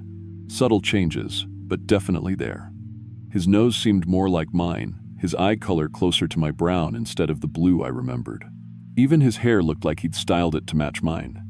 "Weird how people start to resemble each other in the wilderness," Carl said, smiling. But it was my smile he was using, the exact expression I make when I'm trying to be friendly. That's when real fear set in. I tried calling for pickup on the satellite phone, but the screen showed no signal, even though we'd had full bars the day before. I checked the connections, tried different positions, but nothing worked. "Hunt's not finished yet, Steve," Carl said, watching me struggle with the phone. His voice was becoming more and more like mine every time he spoke. I needed answers, so while Carl was supposedly scouting ahead, I searched through his gear. What I found made my blood run cold. Hidden in his pack were hunting licenses, dozens of them, all for solo hunters, all roughly my age and build. David Patterson from Montana, Mike Walsh from Texas, Robert Chen from Oregon. Names I didn't recognize, but faces that all looked eerily similar to mine. At the bottom of the pile was a newspaper clipping, "Hunter missing in Brooks Range." The photo showed David Patterson, and he could have been my twin. Another clipping, "Search called off for missing Texas hunter." Mike Walsh looked like my brother. All these men had disappeared in the last 5 years, all solo hunters. All guided by someone using different names but the same outfitter company. I confronted Carl when he returned to camp. "What is this?" I demanded, shoving the licenses at him. Carl's face literally shifted when he saw the papers. His features flowed like water, cycling through different faces. David's, Mike's, others I didn't recognize from the photos. His voice changed with each face. "I've been so many hunters," he said, the words coming out in different voices as his appearance kept changing. "Can't remember who I was originally." "What are you?" I whispered. Carl's face settled back into something that looked exactly like mine now. "Something old," he said in my voice. "Something that needs to wear human faces to survive." He explained it like he was discussing the weather. He was a creature that had learned to survive by taking the place of humans. Hunters made perfect victims because they came alone, disappeared for weeks, and no one questioned it when they came back changed. "I study each hunter until I can become them completely," Carl said, his voice now identical to mine. their appearance, their mannerisms, their memories. Then I go back to their lives and live as them until I get bored. He pulled out my phone. When had he gotten my phone? And showed me photos of himself that looked exactly like me. Selfies from our camp. But in them, he looked completely like Steve Morrison. Your wife thinks I'm you right now. He laughed, my laugh. Been texting her every day. She's so proud of how well your hunt is going. I saw the messages. Pictures of me with caribou we'd never shot. Updates about the amazing time I was having, all sent from my phone. But it was Carl in the photos, wearing my face perfectly. His skin began to ripple then, features flowing like liquid as he prepared for something final. Time to become Steve permanently, he said, reaching toward me with fingers that stretched longer than human fingers should. I grabbed my rifle and shot him center mass, but the bullet passed right through him like he was made of mist. His body reformed instantly, now looking exactly like me in every detail. Every scar, every crooked tooth, every freckle. Bullets can't kill what was never really alive, he said in my exact voice. I ran. Crashed through the brush like a panicked animal, but Carl followed at an easy pace. He was calling out in my voice, "Help! Steve's gone crazy. He's trying to kill me." If anyone found us, they'd believe Carl was the real Steve. He looked exactly like me now, sounded exactly like me.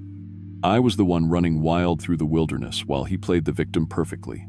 I found an old trapper's cabin about 3 miles from camp and barricaded myself inside with whatever I could find. Carl showed up within an hour, circling the cabin like a predator. "I have all the time in the world, Steve," he called through the walls. "Eventually you'll have to come out." For 3 days, he stalked around that cabin. I could hear him practicing being me, perfecting every detail. He recited my childhood memories, memories I'd never told him. He sang songs I liked, copied my nervous habit of tapping my fingers when I'm thinking. He knew everything about my life, somehow. On the 4th day, I heard airplane engines. A search plane, responding to the distress calls Carl had, obviously made using the satellite phone that mysteriously worked fine for him. Carl waved them down, playing the part of the lost hunter perfectly. I tried to signal the truth from the cabin window, but Carl had anticipated this. He told the rescuers I was his guide who'd suffered a mental breakdown, that I'd been stalking him for days. They believed him because he looked exactly like the hunter they'd been sent to find. Steve Morrison from Tulsa, here on his dream caribou hunt with guide Carl Hendricks. They restrained me like I was dangerous and flew Carl back to civilization, where he'd resume my life. That was 8 months ago. I'm writing this from a psychiatric facility in Anchorage, where I'm being treated for what doctors call a psychotic break brought on by wilderness isolation. They say I suffered a complete identity crisis, convinced myself my guide was stealing my identity. Carl is living my life now. He went back to my job at the shop, moved into my house with my wife. Sometimes I get letters from Linda saying how much I've changed since the hunting trip, how I seem like a different person, but maybe that's not such a bad thing. She doesn't know the man she's living with isn't her husband. Carl is so perfect at being me that even she can't tell the difference. Maybe he's even a better version of me than I ever was. The worst part? Sometimes I doubt myself. Maybe I really did have a breakdown. Maybe there never was a shape-shifting creature in the Alaskan wilderness. Maybe Carl Hendricks really was just a guide trying to help a client who lost his mind. But then I remember those hunting licenses, all those missing men who looked just like me. And I know that somewhere out there Carl is already planning his next hunt, ready to become someone new when he gets bored of being Steve Morrison. The facility staff keeps asking when I'll be ready to accept reality and go home. I tell them I am accepting reality. That's exactly the problem. The thing wearing my face is reality now, and I'm just the leftover piece that doesn't fit anywhere. So if you're planning a solo hunting trip, especially somewhere remote, be careful who you trust as your guide. And if you start noticing your guide studying your face a little too closely, or practicing your voice when he thinks you're not listening, get out. Call for pickup immediately. Because once something like Carl decides it wants to be you, the real you becomes expendable. And no one will ever believe your story when you're the one who looks like the imposter.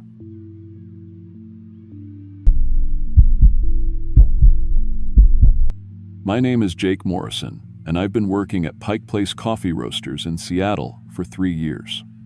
I started there right after college when I couldn't find anything in my marketing degree field. The pay wasn't great, but I loved the smell of fresh coffee beans and the regular customers who became like family. I'd been saving every extra dollar for almost 2 years because I had this dream. My first real hunting trip to Alaska. I grew up in suburban Washington, and the closest I'd come to hunting was shooting clay pigeons with my dad at the local range. But I'd always wanted to try the real thing, to test myself against nature, like my grandfather used to tell stories about. When I finally had enough money saved, I booked a solo hunting trip to Prince of Wales Island in southeast Alaska. 5 days to hunt Sitka black-tailed deer. It cost me almost 3 months of rent money, but I figured it was worth it for a once-in-a-lifetime experience. The bush pilot who flew me out was this grizzled guy named Charlie who'd been flying hunters around Alaska for 30 years. He had stories about every ridge and valley we flew over. "That's where we pulled out a guy who got lost for 8 days, he'd say, pointing to some random patch of forest. "And over there, that's where a bear got into someone's camp last fall." Real encouraging stuff. We landed on this small lake, surrounded by thick forest. Ancient Sitka spruce and western hemlock trees that looked like they'd been standing there since before Columbus. The trees were so dense you couldn't see more than 50 feet in any direction once you left the shoreline. Charlie helped me unload my gear, a basic camping setup, my rifle, and enough food for 5 days. "I'll be back Thursday afternoon," he said, checking his GPS unit. "This lake is pretty remote, so don't expect any cell service. You've got your emergency beacon if something goes really wrong, right?" I patted my backpack where the emergency GPS beacon was stored. "Yeah, I've got it." "Good. And Jake, this is old-growth forest. It's been here forever, and it can feel pretty heavy sometimes. Don't let it get in your head." I laughed it off at the time. Heavy forest? What did that even mean? But as Charlie's plane disappeared over the trees, leaving me in complete silence, I started to understand. The quiet was so thick it felt like it had weight. No cars, no people, no city sounds at all. Just my breathing and the occasional rustle of wind through the trees. I set up camp about 100 yards from the lakeshore and spent the first evening just getting used to the sounds. Or the lack of sounds. By the time it got dark, I was already feeling like the forest was watching me. Every little noise made me look up from my camp stove. The first day of hunting started early. I'd studied maps and satellite photos for weeks, looking for the kind of terrain where deer like to feed. I followed what looked like an old game, trailed deeper into the forest, moving slowly and checking for tracks. The ground was soft from recent rain, perfect for tracking. About a mile from camp, I found my first deer tracks. Fresh ones, maybe from that morning, but right next to them, I found something that made me stop cold. Human bones. Not just 1 or 2 bones, but dozens of them, scattered along both sides of the trail, like some kind of weird decoration. They were old bones, bleached white from years of weather, but they weren't just randomly scattered. Someone had arranged them into patterns. Perfect patterns. Skulls were stacked in small pyramids against tree trunks. Rib cages had been formed into circles around certain trees. Long bones, arms and legs, were pointing toward specific landmarks like arrows. I've seen enough crime shows to know what human bones look like, and these were definitely human. Different sizes, which meant they came from different people. Some of the skulls were small, maybe teenagers. Others were full-grown adults, all of them arranged with the kind of care you'd see in a museum display. My first thought was that I'd stumbled onto some kind of native burial ground. I knew there were traditional burial sites all over Alaska, and the last thing I wanted was to disrespect sacred land. I backed away from the bone displays and tried to find a way around them, but every direction I went, I found more bones. Not just scattered remains, but carefully arranged sculptures made from human skeletons. The deeper I went into the forest, the more elaborate the arrangements became. Entire skeletons posed in sitting positions against trees. Skulls lined up along fallen logs like sentries. Arm and leg bones woven together into complex geometric patterns. Someone had spent years, maybe decades, collecting and arranging these remains. I should have turned back right then. Should have hiked back to camp, activated my emergency beacon, and gotten out of there. But I was young and stupid, and I'd spent too much money on this trip to give up on my first day. I convinced myself that whatever this was, it was old, historical. Nothing to do with me. That night, I cooked dinner over my camp stove and tried not to think about the bone displays. I told myself they were probably artifacts from old shipwrecks or mining accidents. Alaska had a violent history. People died in the wilderness all the time, and maybe some local had just collected their remains over the years. But around midnight, I heard something moving through my camp. I was in my sleeping bag, half asleep, when I heard the sound of my gear being moved around, not roughly, like an animal would do. Carefully, deliberately, like someone was organizing my equipment. I grabbed my flashlight and unzipped my tent just enough to look out. I couldn't see anyone, but I could hear things being moved. The soft scrape of metal on metal, the rustle of fabric being rearranged. "Hello?" I called out. "Is someone there?" The sound stopped immediately. Complete silence for maybe 5 minutes. Then I heard footsteps moving away from my camp, but not like human footsteps. Each step was accompanied by a soft rattling sound, like someone was wearing jewelry made of small bones. I stayed in my tent until morning, my rifle loaded and ready. When the sun came up, I crawled out of my tent to find my campsite completely rearranged. My cooking gear had been laid out in the shape of a human skeleton. Pots and pans for the torso, utensils for ribs, my camp stove positioned where the skull would be. My extra clothes were arranged in the outline of a person, arms spread wide, legs straight. Nothing was damaged or stolen. Everything was just organized. Like someone with an obsession for anatomy had used my gear to practice bone arrangement. I packed everything back up as fast as I could, but I couldn't shake the feeling that I was being watched. Every few minutes, I'd catch movement in my peripheral vision, but when I'd turn to look, there was nothing there, just trees and shadows. I decided to focus on hunting. That's what I came here for, and I only had 3 more days. I found fresh deer tracks heading south, away from the bone displays, and followed them deeper into the forest. But even away from the main bone sites, I kept finding smaller arrangements. A child's skull sitting on a tree stump like a decoration. Finger bones arranged in perfect lines along a fallen log. Teeth scattered around the base of particularly large trees in patterns that looked almost like writing. Around noon on the second day, I finally spotted a deer. A nice buck, maybe 130 pounds, feeding in a small clearing about 100 yards away. I set up my shot carefully, controlled my breathing, and squeezed the trigger. Clean hit. The deer dropped immediately. I felt a rush of excitement as I walked toward my first Alaskan deer. This was what I'd come for. This was what I'd spent all that money on. But as I got closer to where the deer had fallen, I realized something was wrong. There was already someone there. A figure was hunched over my deer, working on the carcass with tools I couldn't quite see.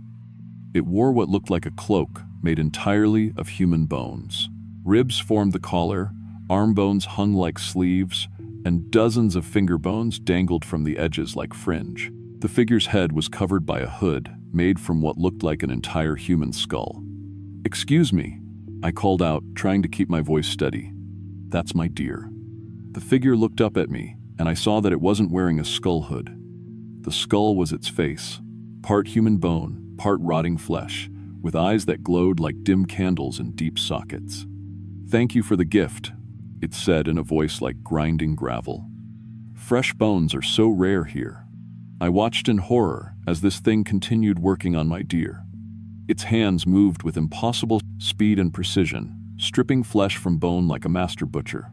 In less than a minute, it had completely separated the deer's skeleton from its meat, laying out the bones in perfect anatomical order. "I am the bone collector," it said while working.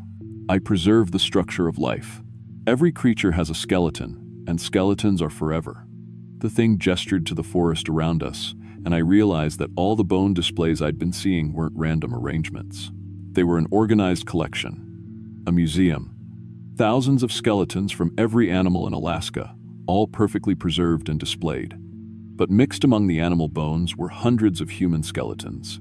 Men, women, children. All arranged with the same careful precision as the deer bones.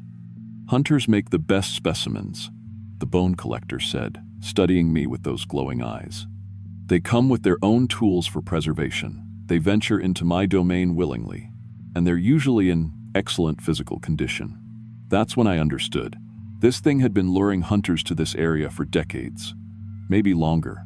It would let them hunt, let them think they were safe, and then add their bones to its collection. "Your skeleton will be beautiful," it said, circling me slowly. "Strong bone density, good joint structure, minimal wear from arthritis or injury. Young bones are always the finest." The creature reached into its bone cloak and pulled out measuring tools made from human finger bones fused together. It began taking measurements of my arms and legs, like a tailor fitting me for a suit. "The stripping process is painless," it assured me. "I've perfected the technique over decades of practice. The flesh separates cleanly from the bone. Very little damage to the skeletal structure." I backed away slowly, but the bone collector moved with inhuman speed. Before I could react, it had grabbed my arm with fingers that were actual human finger bones fused together into working hands.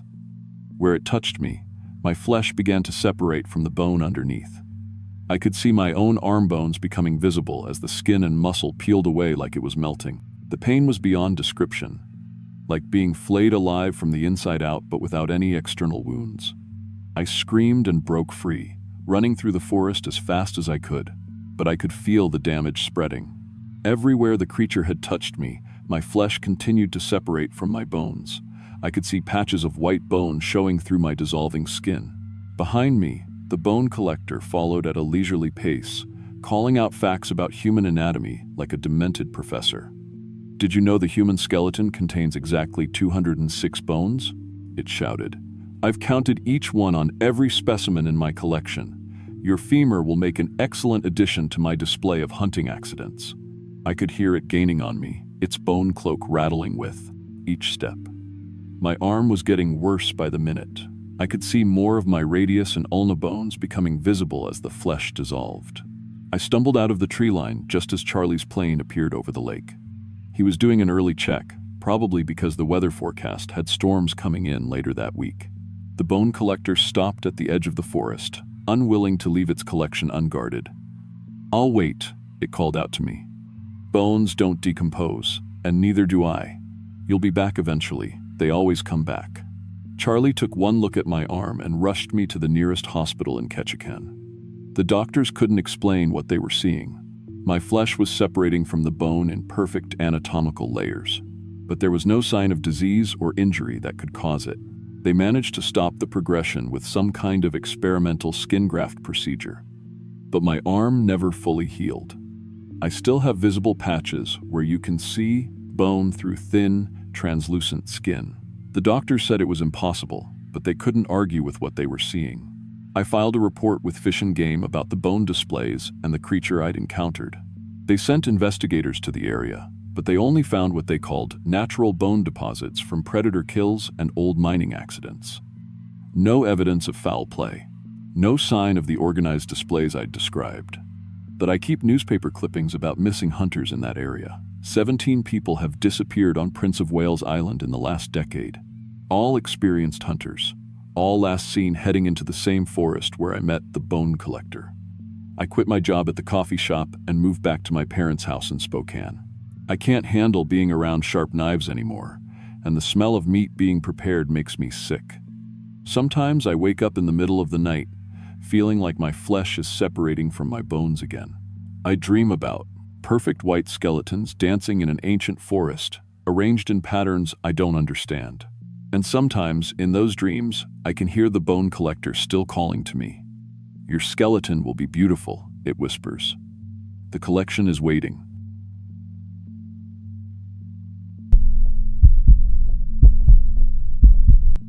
My name is Mike Torres, and I've been a licensed electrician in Phoenix, Arizona for 11 years. I specialize in commercial wiring and high-voltage systems, but I've always been an outdoorsman at heart. Growing up in Arizona, I learned to hunt with my grandfather when I was 12. Desert mule deer, javelina, even drew a few elk tags over the years. I thought I'd seen everything the wilderness could throw at me. But hunting in the desert is nothing like hunting in Alaska. The isolation, the weather, the sheer size of everything up there, it's like stepping into another world. When my buddy Jake told me about the brown bear hunting on Kodiak Island, I jumped at the chance. These coastal browns can weigh over 1,000 pounds. They're the kings of their territory, and I wanted to test myself against the ultimate predator. I saved up for 2 years to afford the trip. The guide service, the flights, the gear, it cost more than my truck, but I figured it was a once-in-a-lifetime opportunity. I've handled dangerous electrical work, crawled through tight spaces, worked with high voltage that could kill you in a heartbeat. How hard could it be to hunt one bear? What happened during those 5 days on Kodiak Island changed everything I thought I knew about what's really out there in the wilderness. Some things hunt back, and they don't follow any rules we understand. The trip started normally enough. I flew from Phoenix to Anchorage on a Tuesday in September, then caught a smaller plane to Kodiak town the next morning. The island looked massive from the air. Mountains, thick forests, and endless coastline. The guide service picked me up at the tiny airport in their beat-up van. My guide was a guy named Tom Nakamura, been guiding on the island for 15 years. He had that weathered look that comes from spending half your life outdoors. Tom explained the plan while we loaded gear into his boat, a 24-foot aluminum skiff with a big outboard motor. "We're heading to the North Shore," he said, checking his GPS unit. "Remote bay, no other hunters for miles. I'll drop you off with a week's supplies, then check on you in 3 days. Cell phones don't work out there, so you'll have a satellite communicator for emergencies only." The plan was simple: spot and stalk hunting. I'd hike the shoreline and inland valleys, looking for a big coastal brown. These bears follow salmon runs in the fall, so Tom marked several streams on my map where they like to feed. I had my .338 Winchester Magnum, plenty of ammunition, camping gear, and enough food for 7 days. The boat ride took 2 hours through choppy water. Tom pointed out landmarks, rocky points, creek mouths, even a few bear trails visible from the water. The forests were thicker than anything I'd ever seen. Massive spruce trees, some probably hundreds of years old, growing so close together you couldn't see more than 50 yards into the woods. "Bears own this place," Tom said as we approached the bay. "Remember, you're just visiting. Respect the island, and it'll respect you." He dropped me off on a gravel beach around noon. The bay was perfectly circular, maybe a quarter-mile across, surrounded by dense forest that came right down to the water's edge. Tom helped me carry my gear above the high tide line, then gave me final instructions about the satellite communicator and pickup location. As his boat disappeared around the point, the silence hit me. No traffic, no machinery, no human sounds at all. Just waves lapping against the beach and wind in the trees. I set up my base camp in a small clearing about 100 yards from the water, strung a bear fence around my food, and spent the rest of the day glassing the area with my binoculars. I found fresh bear sign right away. Tracks in the mud near a creek mouth, claw marks on trees, and several well-used trails. This was definitely bear country. But I also noticed something else, something that should have been my first warning. The first 2 days went exactly as planned. I found plenty of bear sign but hadn't spotted an actual bear yet. Coastal browns are smart. They know when humans are around. But on the morning of day 3, I started noticing things that didn't make sense. It began with my peripheral vision. While glassing for bears from a ridge overlooking the bay, I'd catch movement in the corner of my eye. When I'd turn to look, nothing was there. Just trees swaying slightly, even when there wasn't any wind. At first, I figured it was just fatigue. Hunting is exhausting work, especially in terrain like this. You're constantly alert, constantly scanning, and your eyes can play tricks on you, but it kept happening. Shadows moving independently of clouds, branches bending when the air was perfectly still. Then, I found the tracks. I was following a game trail inland from the beach when I spotted them in a patch of soft mud beside a stream. At first glance, they looked almost human, about the size of a man's footprint, maybe a little longer. But when I knelt down for a closer look, my blood went cold. The toes were too long, stretched out like fingers. And at the end of each toe was something I'd never seen before. Round, disc-shaped marks pressed deep into the mud. They looked like suction cups, like what you'd see on a tree frog, but bigger. Much bigger. I'd been hunting for 20 years. I knew every track that belonged in North American wilderness: bears, wolves, deer, elk, even mountain lions. These didn't match anything in my mental catalog. I took photos with my phone, even though I knew they wouldn't upload until I got back to civilization. But the really disturbing part was where the tracks led. The trail followed the creek for about 50 yards, then veered toward a massive spruce tree. The tracks led right up to the base of the trunk, and then they just stopped, like whatever made them had simply vanished. I walked around the tree, looking for where the trail continued. Nothing. I checked for climbing marks on the bark, thinking maybe it was some kind of primate. The bark was smooth, unmarked, impossible to climb without gear. That's when I looked up. High in the canopy, maybe 40 feet off the ground, branches were moving in a pattern that made no sense. Not swaying with wind, but bending and flexing like something was moving through them. Something heavy enough to bend thick branches, but light enough to travel from tree to tree without falling. I pulled out my binoculars and focused on the canopy. For just a moment, I thought I saw something pale gray moving between the branches. Too far away to make out details, but definitely not a bear or any other animal I recognized. The rational part of my brain, the electrician who'd solved hundreds of problems by thinking logically, said it had to be an optical illusion. Maybe a piece of cloth caught in the branches, or an unusual bird I wasn't familiar with. But the hunter in me, the part that had learned to trust instincts in the wilderness, knew I was looking at something that shouldn't exist. That night, everything changed. I was lying in my tent around midnight when I heard footsteps. Not the heavy shuffling gait of a bear, but deliberate, measured steps. Human-sounding steps, except they were coming from directly above my tent. I froze, listening. The footsteps moved from one end of my tent to the other, slow and deliberate, like someone was pacing. But I was camped in an open area. No trees overhead, no cliffs or elevated ground. Whatever was making those sounds was walking on empty air. I grabbed my flashlight and unzipped the tent fly. Nothing. Clear sky, stars visible, no wind. But I could still hear the breathing, slow, deep inhalations, like something was taking my scent. The sound came from about 20 feet above me, moving in, a circle around my campsite. I pointed my flashlight up, sweeping the beam through empty air, but the light revealed nothing. The breathing stopped when I turned on the light. Complete silence for maybe 10 minutes. Then I heard something that made my skin crawl. A sound like bare feet walking on a wooden floor, except there was no floor. The footsteps moved away from my camp, fading into the distance. I didn't sleep the rest of that night. In the morning, I discovered the real scope of what I was dealing with. All of my gear had been moved during the night. Not stolen, not damaged, just relocated. Everything was exactly 12 feet higher than where I'd left it. My camp stove sat on a tree branch 8 feet off the ground. My water filter hung from a branch 10 feet up. My spare batteries were balanced on a narrow branch 12 feet high. Everything was positioned carefully, deliberately, like someone was making a point. But the worst discovery was my rifle. My .338 Winchester Magnum, all 8 pounds of it, was hanging from a branch 30 feet up in a spruce tree. Perfectly balanced, as if it had been placed there by hand. The branch was barely thick enough to support the weight, and there was no way to climb that tree without specialized gear.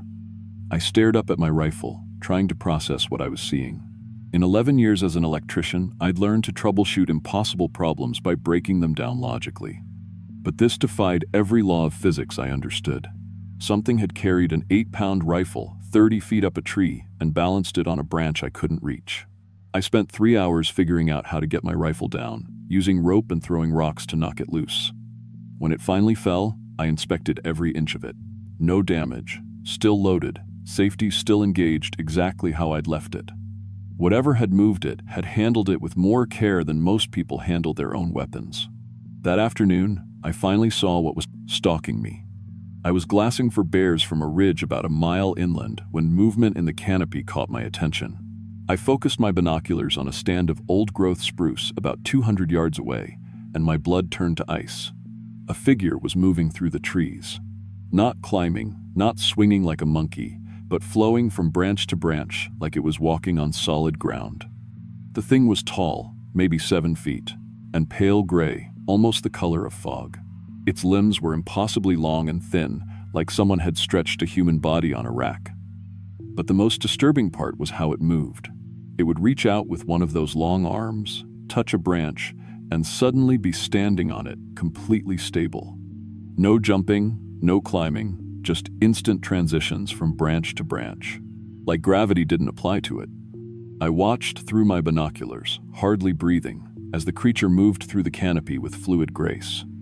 Its hands and feet, when I could see them clearly, were exactly what had made those tracks, elongated, with disc-shaped appendages on the ends that seemed to stick to any surface they touched. When the thing realized I was watching, it stopped, turned its head toward me across 200 yards of forest, and looked directly at me, not searching for the source of attention, but making deliberate eye contact like it had known I was there all along. Even at that distance, I could see its eyes, large, intelligent, completely alien. We stared at each other for maybe 30 seconds, predator and prey sizing each other up. Then the creature began moving toward me. It flowed through the canopy faster than I could run on the ground, moving in a perfectly straight line, bending branches to its will, never falling or hesitating. I grabbed my rifle and ran. I ran through the forest like my life depended on it, crashing through undergrowth, following game trails when I could find them. Behind me, I could hear branches, breaking and bending as the creature kept pace overhead. Every time I looked back, it was there, moving through the canopy like liquid mercury. When I reached the beach, I thought I'd escaped. No trees meant no way for the thing to follow me. I collapsed on the gravel, gasping for breath, and looked back at the tree line. Nothing moved in the branches. Then I looked up. The creature was standing 20 feet above the beach, suspended in empty air like it was on an invisible platform. No trees, no support structure, just standing there looking down at me with those alien eyes. "Hunter," it said. The voice was like wind through leaves, barely audible but somehow perfectly clear. Not threatening, just stating a fact. You walk on ground, I walk on sky. I raised my rifle, hands shaking, and aimed at the thing. It didn't move, didn't seem concerned, just watched me with what might have been curiosity. "This is my forest," it continued. "You are trespassing in my domain." I pulled the trigger. The .338 Magnum roared, the recoil kicking against my shoulder, but the bullet passed through empty air where the creature stood. No blood, no reaction, like shooting at smoke. The thing tilted its head, almost amused. "Bullets fall down, I do not fall. I am held by the forest spirit." It began descending through the air, using invisible handholds that only it could perceive. With each step down, I could see more details. Its skin was rough, bark-like, but it moved like flesh. Its eyes were completely black, no whites, no pupils, just deep pools that seemed to look through me. "Join the canopy, people," it said, reaching out with one impossibly long arm. "Leave the heavy ground behind." When its hand touched my shoulder, everything changed. I felt myself becoming lighter, less connected to the earth. The weight of my rifle seemed to disappear. My boots lifted slightly off the gravel, and I could sense something I'd never felt before. A network of energy connecting all living things. Trees, bushes, even grass, all linked by invisible pathways that ran through the air like highways. The creature's transportation system, how it moved so easily between trees, how it could stand on empty air. It was using the life force of the forest itself as solid ground. "Next time," the creature whispered as my feet rose higher off the beach. "The forest will claim you next time." But then I heard it, the distant drone of an outboard motor. Tom's boat, coming for the scheduled check-in. The sound broke whatever spell the creature had over me, and I crashed back to the gravel, gasping. The tree walker faded like morning mist, its final words carried on the wind. "Next time." Tom found me on the beach 20 minutes later, sitting in the gravel and staring at the forest. I tried to explain what had happened, but the words wouldn't come. How do you tell someone you met something that shouldn't exist? I told him I'd twice, had equipment problems and wanted to cut the hunt short. Tom didn't argue. Maybe he saw something in my face that warned him not to push. We broke camp quickly and headed back to town. I never filed a report with the guide service or told anyone the real story. Who would believe it? An electrician from Phoenix claims he met a tree-walking creature in Alaska? I'd sound insane. But sometimes, usually late at night when I'm working alone in a building's electrical room, I still feel it. That upward pull, like the earth doesn't quite have a grip on me anymore. Sometimes I catch myself looking up at the ceiling, wondering what it would be like to walk on invisible pathways between the lights. I haven't been hunting since Kodiak Island. Can't bring myself to go back into deep wilderness. Because I know what's out there now, watching from the canopy, waiting for the right moment to offer that choice again. The choice to leave the heavy ground behind,